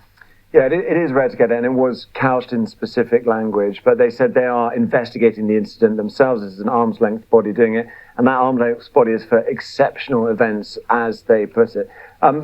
Especially that idea of terror activity is very, very vague. A lot of the time when we have had specific instances, they've mentioned things like Hamas militants or said exactly what was going on. Terror activity is quite vague, and I think it's also worth reminding that there is a burden on proof if you listen to Karim Khan, who's the prosecutor for the ICC, the International Criminal Court, who says, you know, the burden of proof, if a building is losing protected status, which schools, any civilian building has, it doesn't necessarily have to be a hospital or this wasn't a medical facility, it was a shelter, but they have to show why it's lost that medical, it's lost that protected status. The burden of proof is on them. It's also worth mentioning and saying they are looking at all crimes committed, including the October the 7th attacks as well, so this is going to be all-encompassing. But investigations like these, where you try and get as much of this evidence as you can, that is all going to be poured over in future, and a lot of those decisions will have to be justified one way or the other.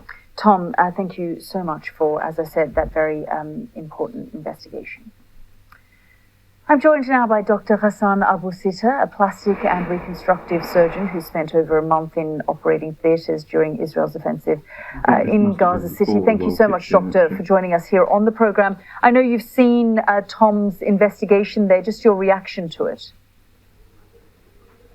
I think we need to first remember that Mawasi is one of the areas that the Israelis had, at the outset of the war, said would be a safe area, and one of the places that Palestinian civilians leaving the north need to be heading towards. And two, that this is the second, as someone who worked as a volunteer with MSF, this is the second MSF facility that was targeted. Previously, the limb reconstruction unit at Al-Auda Hospital in Jabalia was hit by an Israeli missile, and 3 of the MSF doctors were killed there. And so this is part of the pattern, and that pattern is to dismantle and destroy the Palestinian health system and to emphasize impunity in the process. Yeah, Doctor, as we've said, and as Tom was saying there, the IDF has said that they have launched an investigation into this and are looking into it. But as we've been reporting, you were in Gaza for almost 50 days and you saw firsthand the devastation, especially to the children that this war has caused. Half of the wounded in Gaza were children and continue to be children. And now, with the starvation happening in the north, we are adding yet another mechanism of death to this genocidal war. And we're watching kids die of malnutrition in the north. In addition to the lives that have been taken, there are children, thousands of children who've had amputations. And these are lives that have been damaged and destroyed, and these kids have been consigned to a lifelong trajectory of repeated surgeries, some up to 12 surgeries by the time they're adults, in children who've had lower limb amputations in war. Yeah, I mean, I guess we often talk about the death toll and the number of orphans in this conflict. We don't necessarily focus on those who have survived, but will deal with the implications of this conflict for the rest of their lives. Absolutely. The medical literature is very clear when they've looked at the consequences of war-related injuries in children. It literally is a lifelong process in which, as the body of this child grows, the injured part, which is left fibrotic and scarred, is unable to grow at the same rate. And so they go back to surgery over and over again because the disability happens as their bodies try to grow. And we see that most clearly in children with amputations. Kids with amputations need a new prosthetic every 6 months, and they need surgery repeatedly. And doctor, I just wanted to come to that point. As you say, they need, surgery regularly. Given the state in which Gaza is today and the level of destruction, what will happen to these children? Because they can't all be taken out of Gaza for these operations. Are you hopeful that once this conflict comes to an end, that these children can be tended to? So the Israelis, what they have done is that they've systematically destroyed and dismantled the health system. And tonight I got a photo from one of my colleagues who was at Shifa Hospital, showing the way the Israeli soldiers have torched the buildings of Shifa Hospital as they're withdrawing. And so unless there is an immediate ceasefire and there is an injection of a large number of field hospitals that will compensate for the destroyed health system and allow the treatment of, as you said, some of these children who cannot be taken out of Gaza. These children will eventually die of their wounds. These wounds become infected. These children then become septic and they die. What we have is injuries that were previously reconstructable become permanent disabilities, or permanent disabilities becoming much worse as a result of the delay in getting treatment. Dr. Ghassan, we're grateful for your time. Thank you very much for joining us. Let's bring in our global correspondent at the Eye, Molly Blackwell, and Jasmine El-Gamal, political analyst and former Middle East advisor at the U.S. Department of Defense. Thank you both for joining us here on the program. We continue the conversation. I mean, we're 5 months into this conflict now, Jasmine, and you saw our investigation there and what Dr. Ghassan said. Just your reaction. Mm-hmm. You know, I think when I was looking at this earlier, I was thinking this is really a microcosm of the biggest problem, or one of the biggest issues of this conflict, is that we actually don't, as outsiders, have any independent verification, any idea of what is really happening inside of Gaza. I mean, we have what the IDF is saying. Funny enough, the most rampant kind of documentation is coming out of IDF soldiers on TikTok when they're filming their videos and saying, here's what I did, here's the building I blew up, whatever. But we don't have a robust kind of movement back and forth, in and out, of journalists from the West, from the Middle East, from all these other places, to really try to verify what the IDF says. When it says that it's bombed a building because there was a Hamas operative there, or because there was Hamas activity there, what does that really mean? We don't know. We can't get that information because people aren't allowed to go in and verify. People like Dr. Ghassan are some of the closest and most credible witnesses we have because A, he's been there, but also now he gets information from people inside. But otherwise, there remains this huge issue of independent verification of IDF claims, and this is just the latest example that we're talking about today. Yeah, I mean, we did the investigation here at Sky News of that one MSF shelter, but it's difficult to know really what's going on the ground going into the 6th month of this conflict as we wait to hear of news of some kind of ceasefire. Yeah, absolutely. As Jasmine says, information is so difficult, even, things like the death toll, the casualty figures. All we have from that is the Hamas-run Palestinian Health Ministry. So even that, it's very difficult to know actually what the scale of this problem is.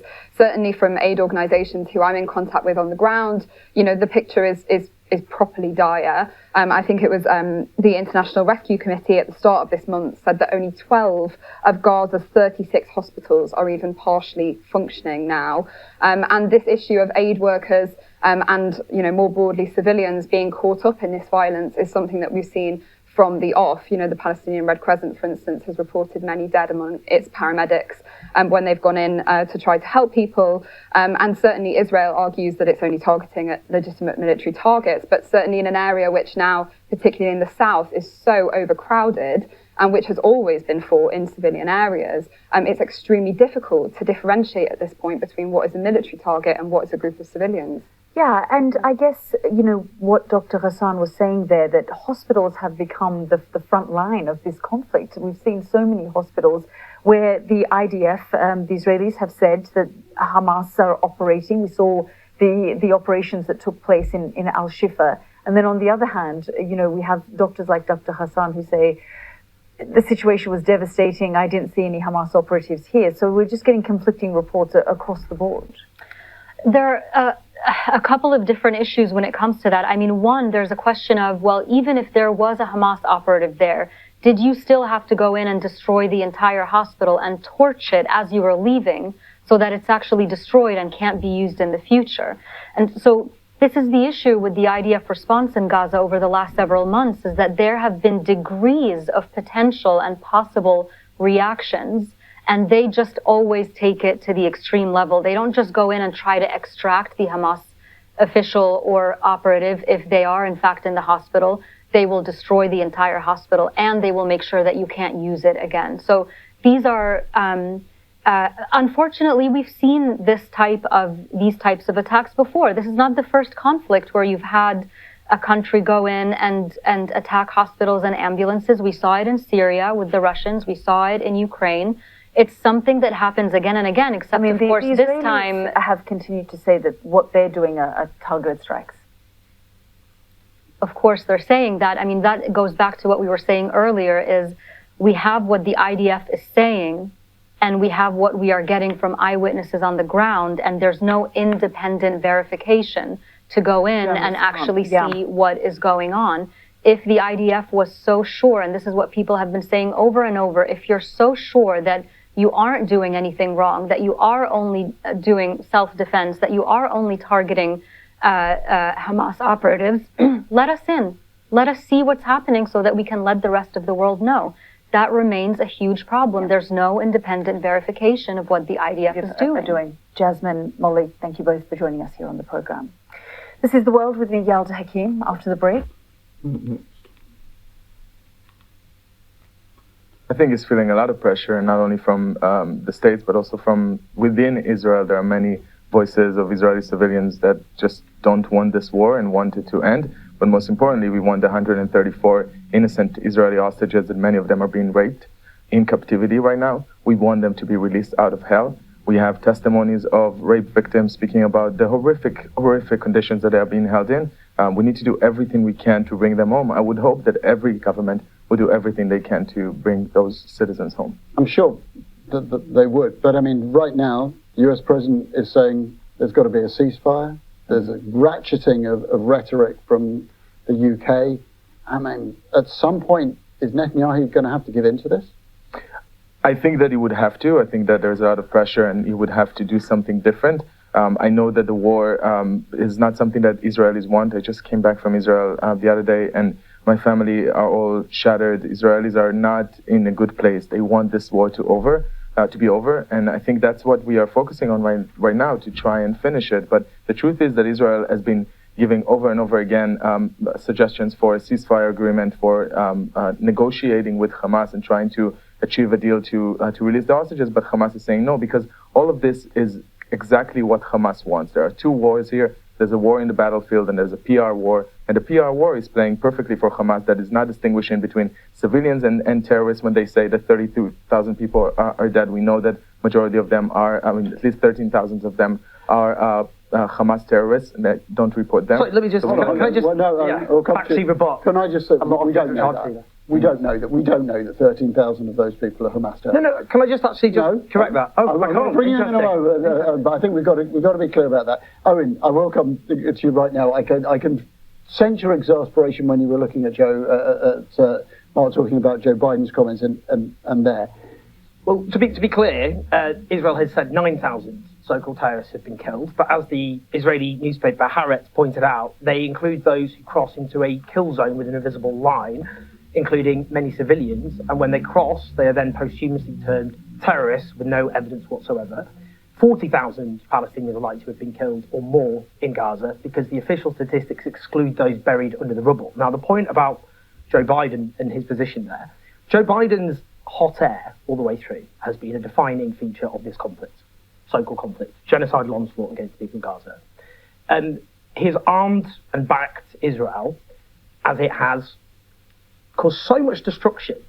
A large majority of Gaza's civilian infrastructure is now severely damaged or destroyed, so Gaza is now a different colour and texture when looked at from space, where around 13,000 plus children have died.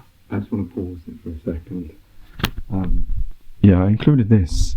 I was quite surprised that Sky News did this, and maybe this shows the agenda that they're following. I don't want to get on sides, because I expect both sides.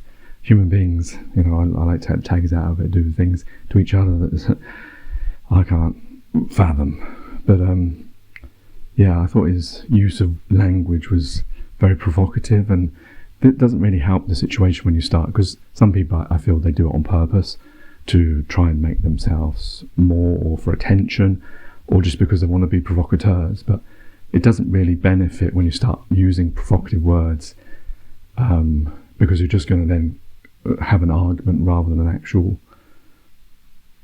debate, where things can actually be sorted out rather than just throwing stones at each other.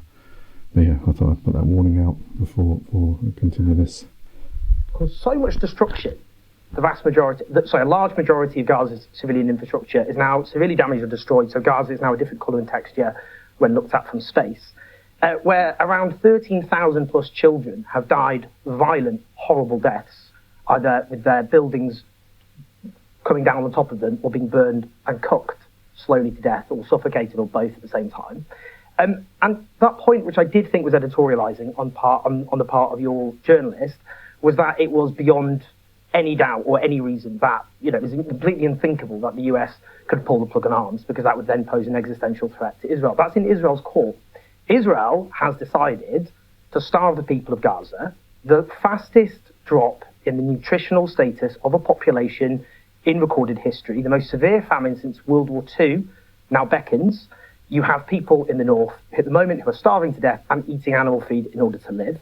As David Cameron, Foreign Secretary, not someone I normally quote, detailed in a letter which led, I would note, to the sacking of the Israeli spokesperson Elon Levy, which is probably why you don't have him on your news channel anymore, is because Elon Levy made false statements about aid trucks being allowed in, which then David Cameron went through and said that wasn't true. Israel had gone to great lengths to stop them coming in. The point I'm making is, Israel, all the way through this, has been razing civilian infrastructure to the ground. It has conducted the biggest killing of aid workers in recorded history. And the point I would make, and this is why I think there's a bit of journalistic malpractice which has defined this conflict, Israeli leaders and officials were very clear from the very beginning about what they were going to do. They didn't hide it. You don't have to go through leaked documents. You just have to listen to, for example, to Yoav Gallant, the defense minister who's in the war cabinet of three, who said 2 days after the atrocities committed by Hamas on the 7th of October, that they were going to cut off food, water, and all the essentials of life on the grounds they were fighting human animals. And then, on the 9th of October, he declared he was lifting all restraints on soldiers, and a day later he said he was lifting all restrictions on Israeli soldiers. We've now seen that, and the impunity that Israel enjoys from the West has led to aid workers who shared their coordinates on a pre-approved route with massive World Central Kitchen logos, who were chased from car to car with the drone until every single one was dead. And I'll tell you this, if that's true with those aid workers, Palestinians, ordinary Palestinians, don't have a chance. And Joe Biden has sat through all of this, wringing his hand occasionally, whilst ensuring Israel has the answer. Let me give you a chance to respond. I'm interested that there's a lot that I'm sure some of the phraseology you won't agree with, but quite a lot of this is facts as well. But some of this is facts, isn't it? I mean, Gaza is being absolutely. Are there no trucks going into Gaza? Is that what you're saying? There's no trucks with humanitarian aid. You're saying that 7 million tons of food today did not enter Gaza. Israel is lying about that. I can answer that question very clearly. Israel has destroyed much of Gaza's domestic food production and agriculture. Yeah. The amount of food aid, as David Cameron has noted, is much less than before the 7th of October, when the need is much greater. And not only that, the roads have been trashed, okay, for a start. Police officers which guard those trucks have been deliberately targeted by Israel, with Joe Biden's own administration condemning Benjamin Netanyahu for doing that. Whether it comes to the infrastructure, or, for example, the ability to transport the aid around is impossible now. Right. This is why the destruction of agriculture plus the inability to get the food. You're throwing a lot of hand. No, and you know what? I do understand why this conflict raises a lot of emotions. I think we need to focus on reality. And I understand, especially when you are Jewish or Palestinian or Arab, why you feel so connected to this conflict. And really being hurt and upset. I'm upset, my family, my friends. I lost friends in October 7th. I don't understand why you are so because I object to genocide, because I'm a human being. And of course it's not a genocide. Because I'm a human being, that's why. Would you call every war a genocide? So no, why is it genocide? Because you're seeing the deliberate attempt to starve a population to death, which Israel's own leaders said at the beginning of I think let's Israel is now on trial at the International Court of Justice. And what did they say? Did they say it's a genocide? So do you know how just quickly on that? Well, they can't do that at this stage. Right, they can't do it. So why do you bring it up? Because that's what you do. That's what you've done this whole time. Because they said it was plausible. Pieces of ideas that are false. They said it was a plausible case. You make the International Court of Justice. You can both win that argument, all right? Both of you can win on the International Court. Right. No, they haven't said it's a genocide. Yes, they have said it's a genocide yet. Just to get the facts right. But you can say it's a genocide. The International Court of Justice can't. You can say that it's a genocide. They can legally determine something, but I can. A British guy in London would tell us it's a genocide in Gaza. I want to get you to address this question. Let's get away from the generalization. Let's talk specifically about what happened with these aid workers who were killed on the ground. Yeah. Now, it's a point that Mark Stone made. It's a point that I know you have referred to it and said it's revolting. But is it a reality that foreign aid workers present a much greater international challenge to the Israeli government than the deaths of tens of thousands of Palestinians? Absolutely not. I think that every civilian casualty is terrible, and that's what Israel has been saying since the beginning of this war.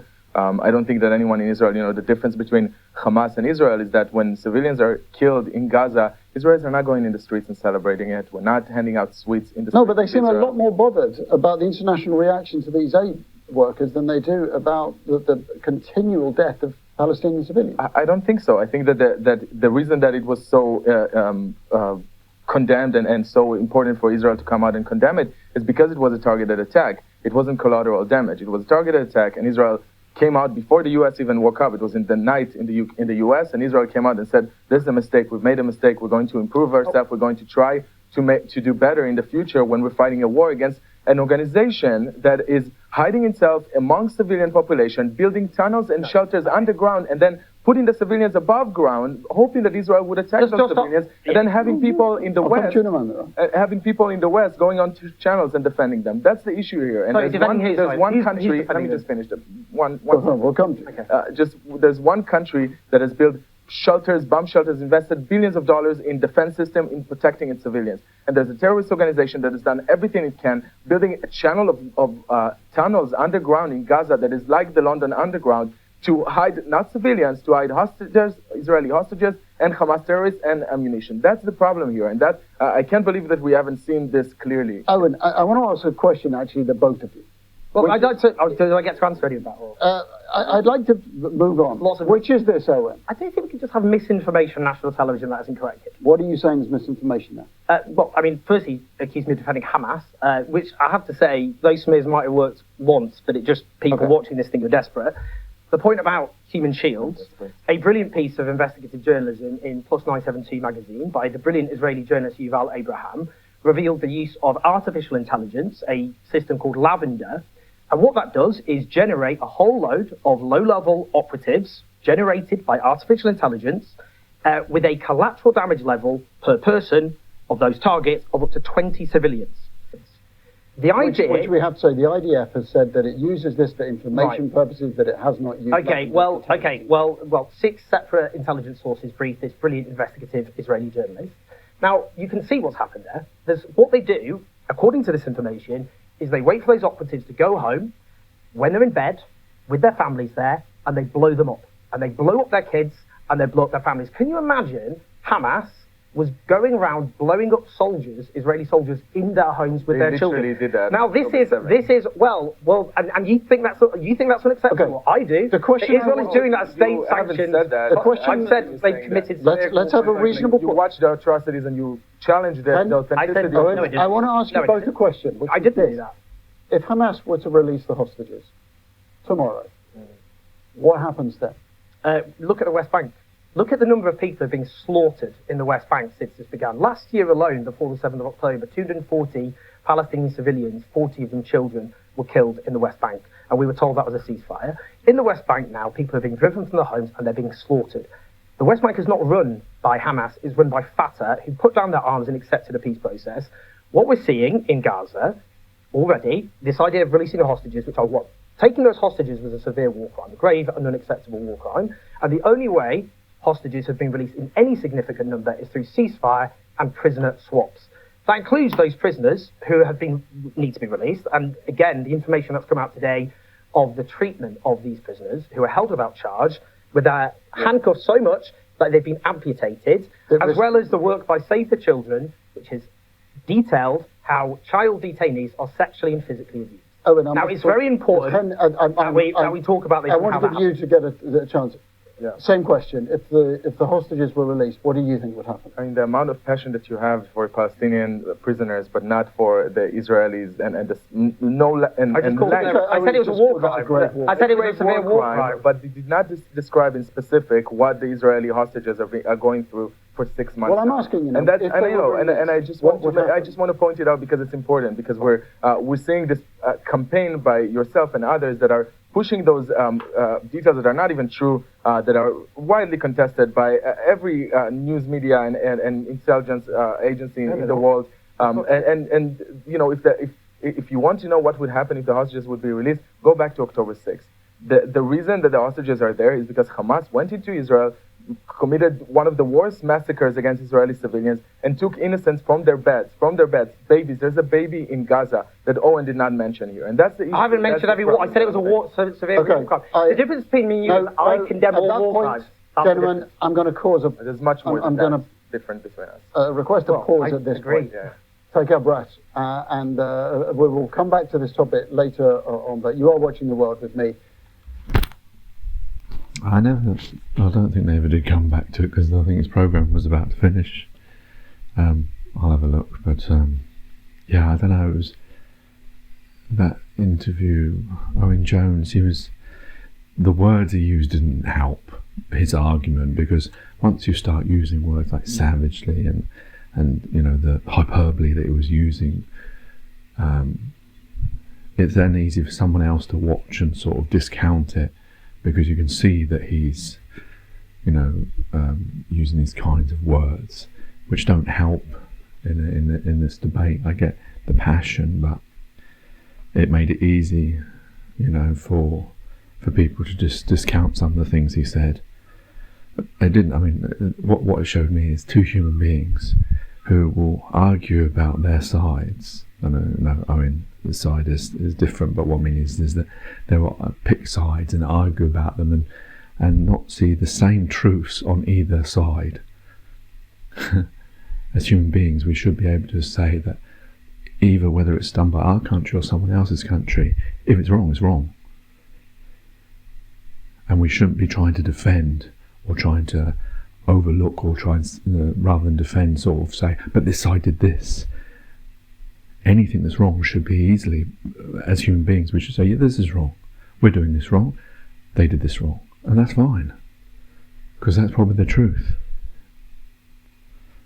Unfortunately, as human beings, we don't seem to have got to that stage where we can't do wrong all the time to each other.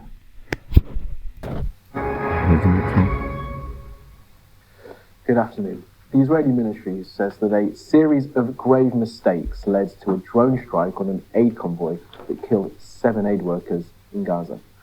Among those killed in the strike were 3 Britons, James Henderson, John Chapman and James Kirby. They were all part of the World Central Kitchen security team delivering aid to civilians, according to the charity. Well, this is how the Israeli military say events unfolded. Teams from World Central Kitchen had been delivering more than 100 tons of food aid to a warehouse in Deir el-Balah on Monday. The convoy then left the warehouse, driving through the deconflicted zone. The IDF say they believed Hamas operatives were in the vehicle. They also say they couldn't see the World Central Kitchen logo on top of the car as it was dark. 2 senior IDF officers, a colonel and a major, signed off on the strike on the first car. They now admit that this was a case of mistaken identity. 2 people are seen running from the car, entering the second vehicle. A second missile is launched, hitting that car. The IDF now say that that was a grave mistake. Again, some people survive and run to the third vehicle. A third strike is launched. All 7 aid workers are killed. The World Central Kitchen released the following statement following the IDF investigation, and it reads, "The IDF has acknowledged its responsibility and its fatal errors in the deadly attack on our convoy in Gaza. It is also taking disciplinary action against those in command and committed to other reforms. These are important steps forward. However, it is also clear from their preliminary investigation that the IDF has deployed deadly force without regard to its own protocols, chain of command, and rules of engagement. The IDF has acknowledged that our teams followed all proper communications procedures. The IDF's own video fails to show any cause to fire on our personal convoy, which carried no weapons and posed no threat. Without systemic change, they say, there will be more military failures, more apologies, and more grieving families." And they conclude, "We demand the creation of an independent commission to investigate the killings of our WCK colleagues. The IDF cannot credibly investigate its own failure in Gaza." And here's our Middle East correspondent, Alistair Bunkle. I have to say, I mean, it was a string of errors that led to this catastrophe on Monday night. Let's go through them. This operation between World Central Kitchen and the Israeli body that controls the borders in around Gaza, known as Kogat, had been well coordinated. But the details of the movements of these vehicles was then passed down the command chain to the IDF's Southern Command, where it then stopped. Then we have the situation on the ground. There is definitely a moment when you can see an armed man on top of one of the trucks of aid. When I say trucks, like lorries, because we need to distinguish between the lorries and the vehicles, the armored vehicles that the aid workers were traveling in. This gunman, opens fire, the IDF think, to try and keep some of the Gazans surrounding the trucks back. He didn't pose a threat to IDF forces, and he didn't pose a threat to the aid convoy.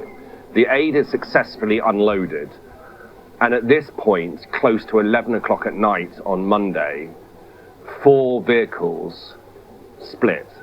One goes a couple of hundred meters north to another warehouse, and then the other 3, the 3 that were ultimately hit, go back towards the coast road and continue further south. Now, this is where the really crucial grave mistake happened. The brigade cell and the drone pilots believed that they saw an armed gunman get into one of those vehicles, and therefore they associated those vehicles as being Hamas vehicles. And it was their understanding that the 7 aid workers for World Central Kitchen had remained behind in the aid warehouse. And so therefore, they then tracked these 3 vehicles, they fired on the first one, and then when they saw passengers still alive getting out, running to the second one, they fired on the second one, and then again on the third one. The fact is, they could not be sure that the person they thought who had a gun was getting into the vehicle had a gun. And the IDF admitted that they didn't carry a weapon. It was mistaken identity.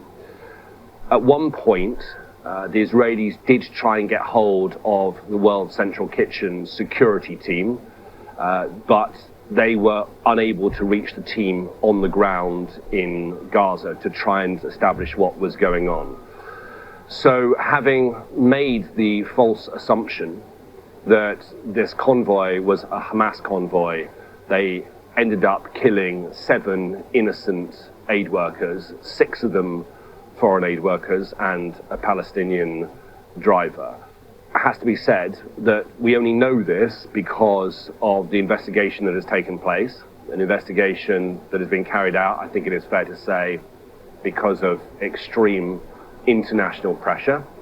And of course, for many people, this will raise questions about the IDF's conduct in Gaza, its rules of engagement, and how thorough some of the forces are in establishing the identity of people before they fire upon them. And of course, therefore, it leads on that it raises the question that if this was a case of mistaken identity, how many other cases of mistaken identity have there been during the 6 months of war that have not been subject to a deep investigation like this one? Alistair Bunker reporting from Tel Aviv. Let's bring in our military analyst, Sean Bell, for more on this. Sean, afternoon to you. So what do you make of the reports that we've seen from the IDF? Yeah, good afternoon, Kamali. What is clear, there's 2 main issues from my perspective, one of which was the charity aid worker activity coordinated with the IDF. And from the briefing, it's pretty plain that it was. The World Central Kitchen movements were coordinated. They were also a safe and trusted aid team, so it doesn't seem any reason why the IDF would deliberately target them. But for some reason, when that information was passed to the Southern Group, actually passed into the hands of the military, particularly the drone operators, they weren't aware of the details of this. And the second question from me, which was sort of answered with Ali Bunkle's piece, is why did the IDF assume that a bunch of aid workers going around their business was actually a bunch of armed Hamas fighters? And I think you have to look at the timeline a bit to understand what, from the briefing that we were given by the IDF, at 10:28, there was somebody on top of the aid lorry as it was making its way to the warehouse that was firing potentially to keep crowds away. And at 10:46, 10 minutes later, a second gunman was on the roof of that vehicle. And as soon as you've got people with guns, it appears that the IDF naturally assumed that they were there for Hamas. When the 4 vehicles left that compound, 1 went north, 3 went south, that's when these 450 Hermes drones were actually watching. There were 2 of these drones, 1 watching the vehicle to the north. When that got to another warehouse, 4 or 5 people got out, all apparently armed. They couldn't attack those because they thought they were still too close to the aid warehouse. But in their mind's eye, from the briefings, it appears that therefore thought these other 3 vehicles heading south were packed full of Hamas fighters. And that's when the authority was given. And of course, from that moment, from 11:09, from that moment and every 2 minutes later, each of these vehicles was systematically attacked. Survivors getting to the next vehicle, and tragically, the final vehicle was destroyed, killing the 7 aid workers. And to what extent is it a grave mistake, as the IDF put it? I have a problem with this word mistake. I mean, in war, I've been involved in a lot, as our brave military have. You know, humans do make mistakes along the way. So you have a load of processes, procedures, standard operating procedures in place to try and make sure that you stop those ever happening. And therefore, you've got to find, in this particular case, ID the target, follow the rules of engagement, and make sure there's a process for clearing weapons release. That's why you normally have a legal guy on your shoulder. It's incredibly frustrating sometimes, I know firsthand, from time in Afghanistan with those guys there, but they are designed to make sure that you don't make mistakes. There's clear release authority before a weapon is released. And every now and again, courageous restraint is used, where if you've any doubt at all, you don't fire the weapons for fear of causing a tragic mistake. So this tactical error will have strategic consequences. And my other worry here is that, was this actually a one-off, or is this systemic within the Israelis? Because would we have been reporting on this had it not been an aid convoy and 3 Brits involved? There are actually nearly 200 aid workers have died in circumstances during this war, and the worry is actually the systematic failings within the Israelis' defence force. How much has that contributed to the huge casualty count in this conflict? In the aftermath of all of this, what are the implications for Israel and its relationship with the US and for what may come next in the war? Well, even before this incident, it was clear there was a strain building between President Biden and Prime Minister Netanyahu. The US unlike a lot of nations that are looking to withdraw, stop exporting weapons. Biden can't really do that. They're the guarantor for Israel, but they've got to be worried, because if the weapons that America does provide get used in violation of international law, that means America's the wrong side of the law. So that's why it's ramping up pressure on Netanyahu, and that's what it appears justified these aid corridors starting to open up a bit earlier on. But with international and domestic pressure building on Prime Minister Netanyahu at the moment, he's becoming increasingly isolated. He's been very clear. He wants to finish the job by going against those 4 battalions of Hamas fighters. If he doesn't go into Rafah, it's pretty clear he will think he's failed. And the grave worry here from a military perspective is he just says right to the military, go in there, finish the job, what the UN potentially describes as a potential bloodbath, but live with the consequences afterwards with the international community. The Cairo negotiations are going on at the moment. That 9th of April deadline for the end of, planned to be the end of Ramadan, pretty high stakes at the moment. Certainly is. All right, Sean, always appreciate the analysis. Thank you very much for that. Now, Israel is promising to increase the flow of aid into Gaza following a tense phone call between the President of the United States, Joe Biden, and the Israeli Prime Minister, Benjamin Netanyahu. Well, the US Secretary of State, Antony Blinken, has said that while the US welcomes the increase in aid, it will be monitoring how many trucks actually reach Gazans and will be looking for indicators of potential famine. The real test is results, and that's what we're looking to see in the coming days and in the coming weeks. Is the aid effectively reaching people who need it throughout Gaza? Are the bottlenecks and other delays at crossings being resolved? Do we have a much better system for deconfliction and coordination so that the humanitarian workers, the folks who are delivering the aid, can do it safely and securely? All of these things are critical, and that needs to, again, really be measured by the results. And some of the measures that we're looking to include things like the number of trucks that are actually getting in on a sustained basis, and not just getting in, but then getting around, the aid being distributed throughout Gaza, including, critically, northern Gaza. Some of the measurements that we've been deeply concerned by, including the fact that almost 100% of the population is acutely food insecure, that there are indicators of potential famine. We'll be looking closely at those to see that they're reversed. As Antony Blinken speaking earlier. Well, let's just take a look now at what has been agreed by Israel's Security Cabinet. The southern port of Ashdod is to be authorized to receive aid, which could come in from Cyprus. Aid arriving there will then be driven the 20 miles south to the Erez crossing and into Gaza. More aid will be able to come in through the Kerem Shalom crossing directly from Israel into Gaza.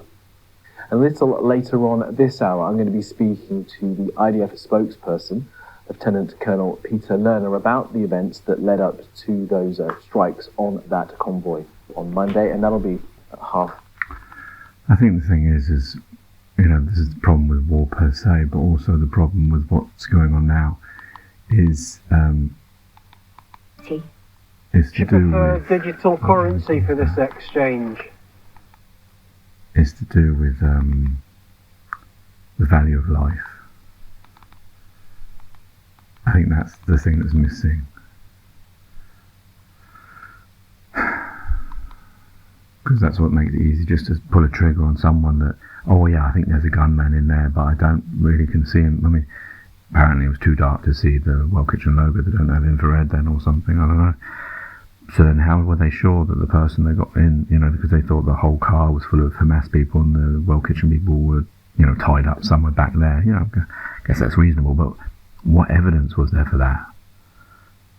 I think it goes back to sort of the times of Iraq and Afghanistan with drones shooting on people that you can't really see very clearly. That footage that WikiLeaks released of people, shooting at them as if almost like playing with them.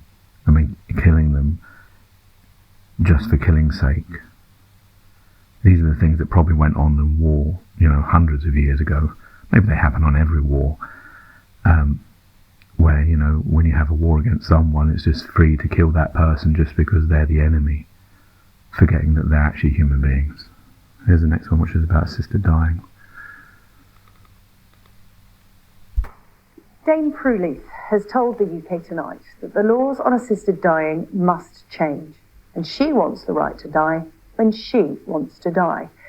The Bake Off presenter has joined Dame Esther Ransom in campaigning on this issue, having watched her older brother die a painful death due to cancer.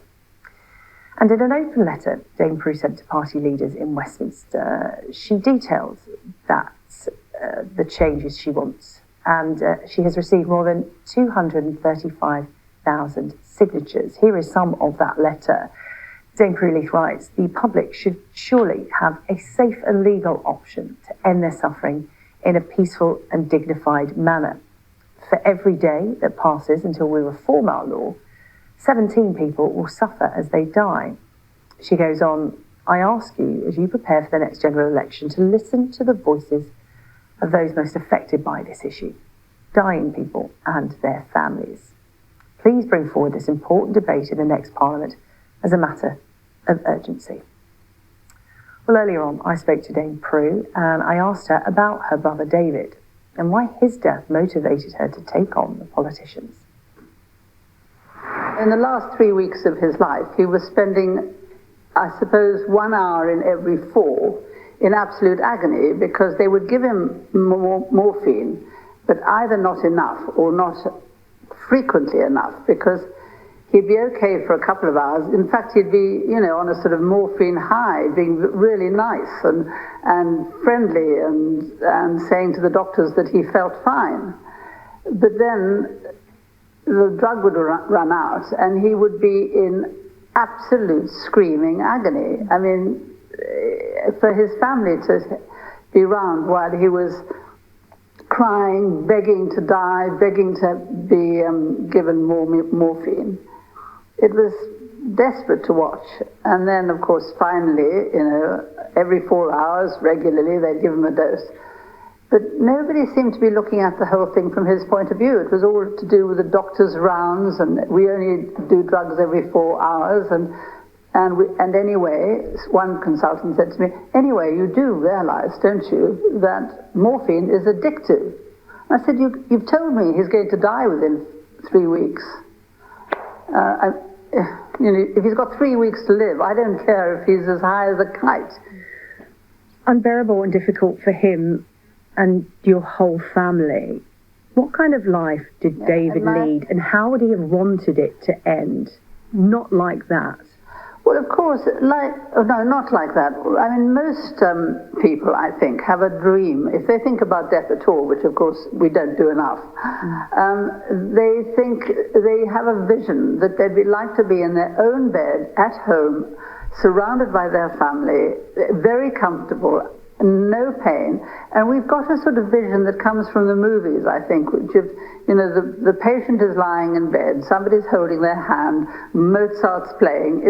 It doesn't happen like that. It hardly ever happens like that.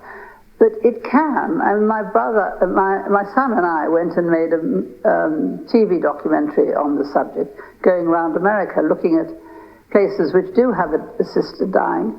And we found many people who described their parents' death or their husband's death or some loved one's death, which had been pretty well like that, at home, with family, with drugs while the drugs worked. And when the drugs no longer could work and the patient really wanted to die, they would take a lethal dose or be given a lethal dose by a doctor.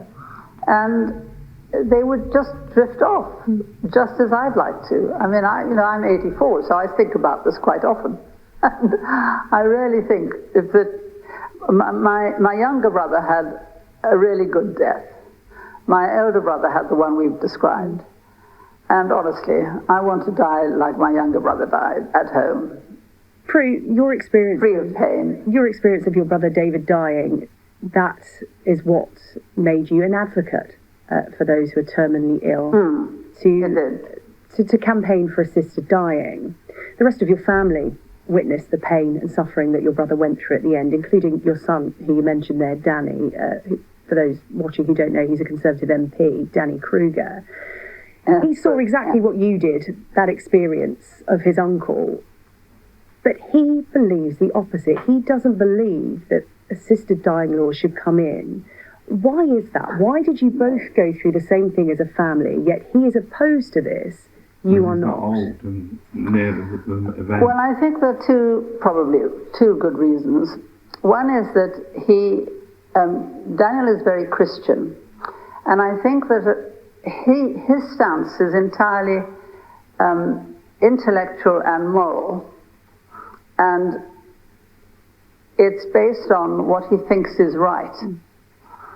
And by the way, our experiences were very different because he didn't see a lot of his uncle dying.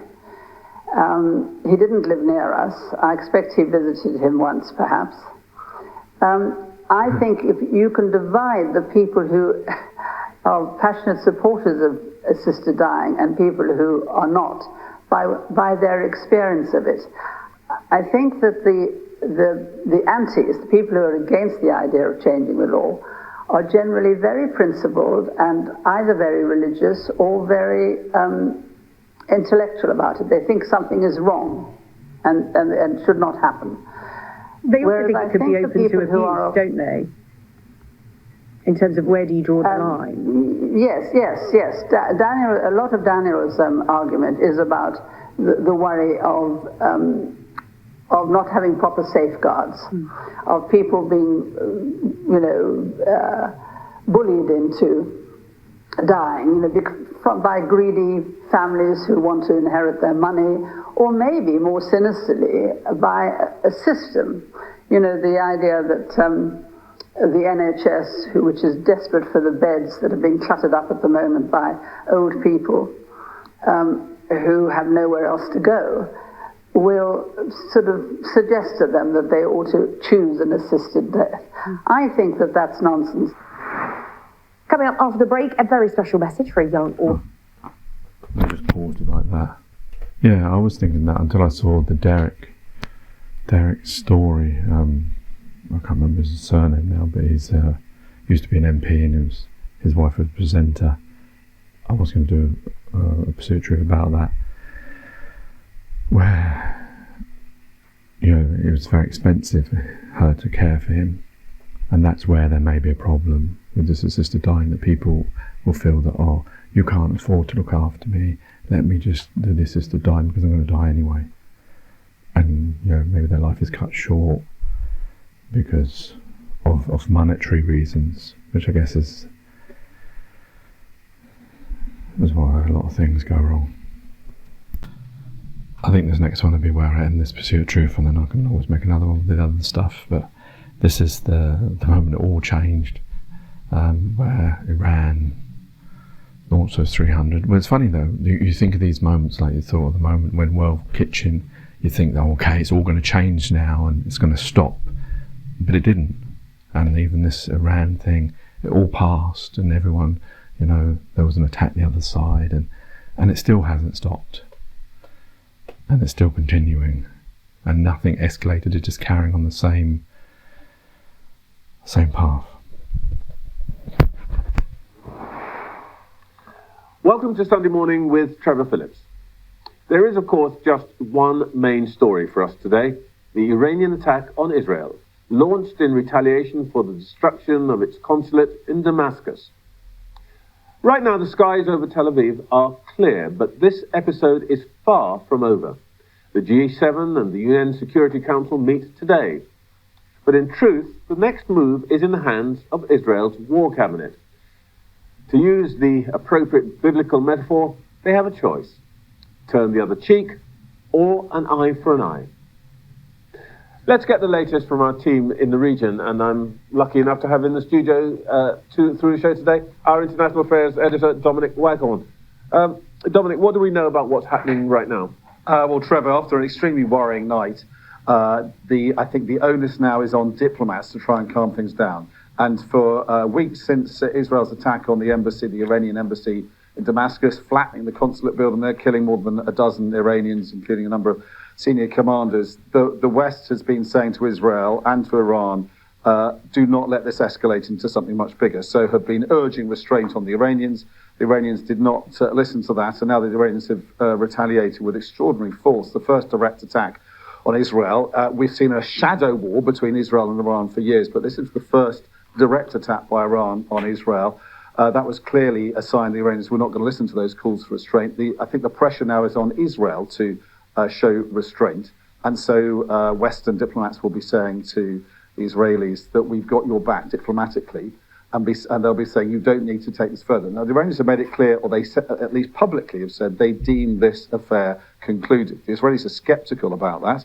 They say there could be more to come.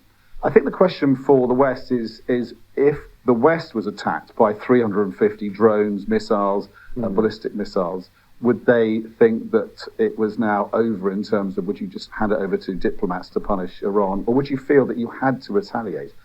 Will Israel feel it has to retaliate? Does it have to strike back now? It's kind of a question of who has the last word here. But as you say, it's down to the Israeli war cabinets. Will they be reassured by the diplomatic activity, or feel they have to do something now in return for what Iran has done overnight? Well, let's get a sense of the mood in Israel now from our colleague Alistair Bunkle. Good morning, Ali. What's the situation there? Is the action for the moment over? I mean, right now, as we speak on Sunday morning, the action is over after what was a very tense, busy, and noisy night. I don't suspect many people here got much sleep. Things are pretty quiet here this morning. Sunday morning's the start of the working week here and across the Middle East, but schools have been shut for today and for tomorrow. The airspace has reopened, so that's a positive sign. Gatherings have been limited in number, and so the country, if they went to sleep at all, is waking up to what happened overnight and trying to understand what comes next, as you were discussing with Dominic.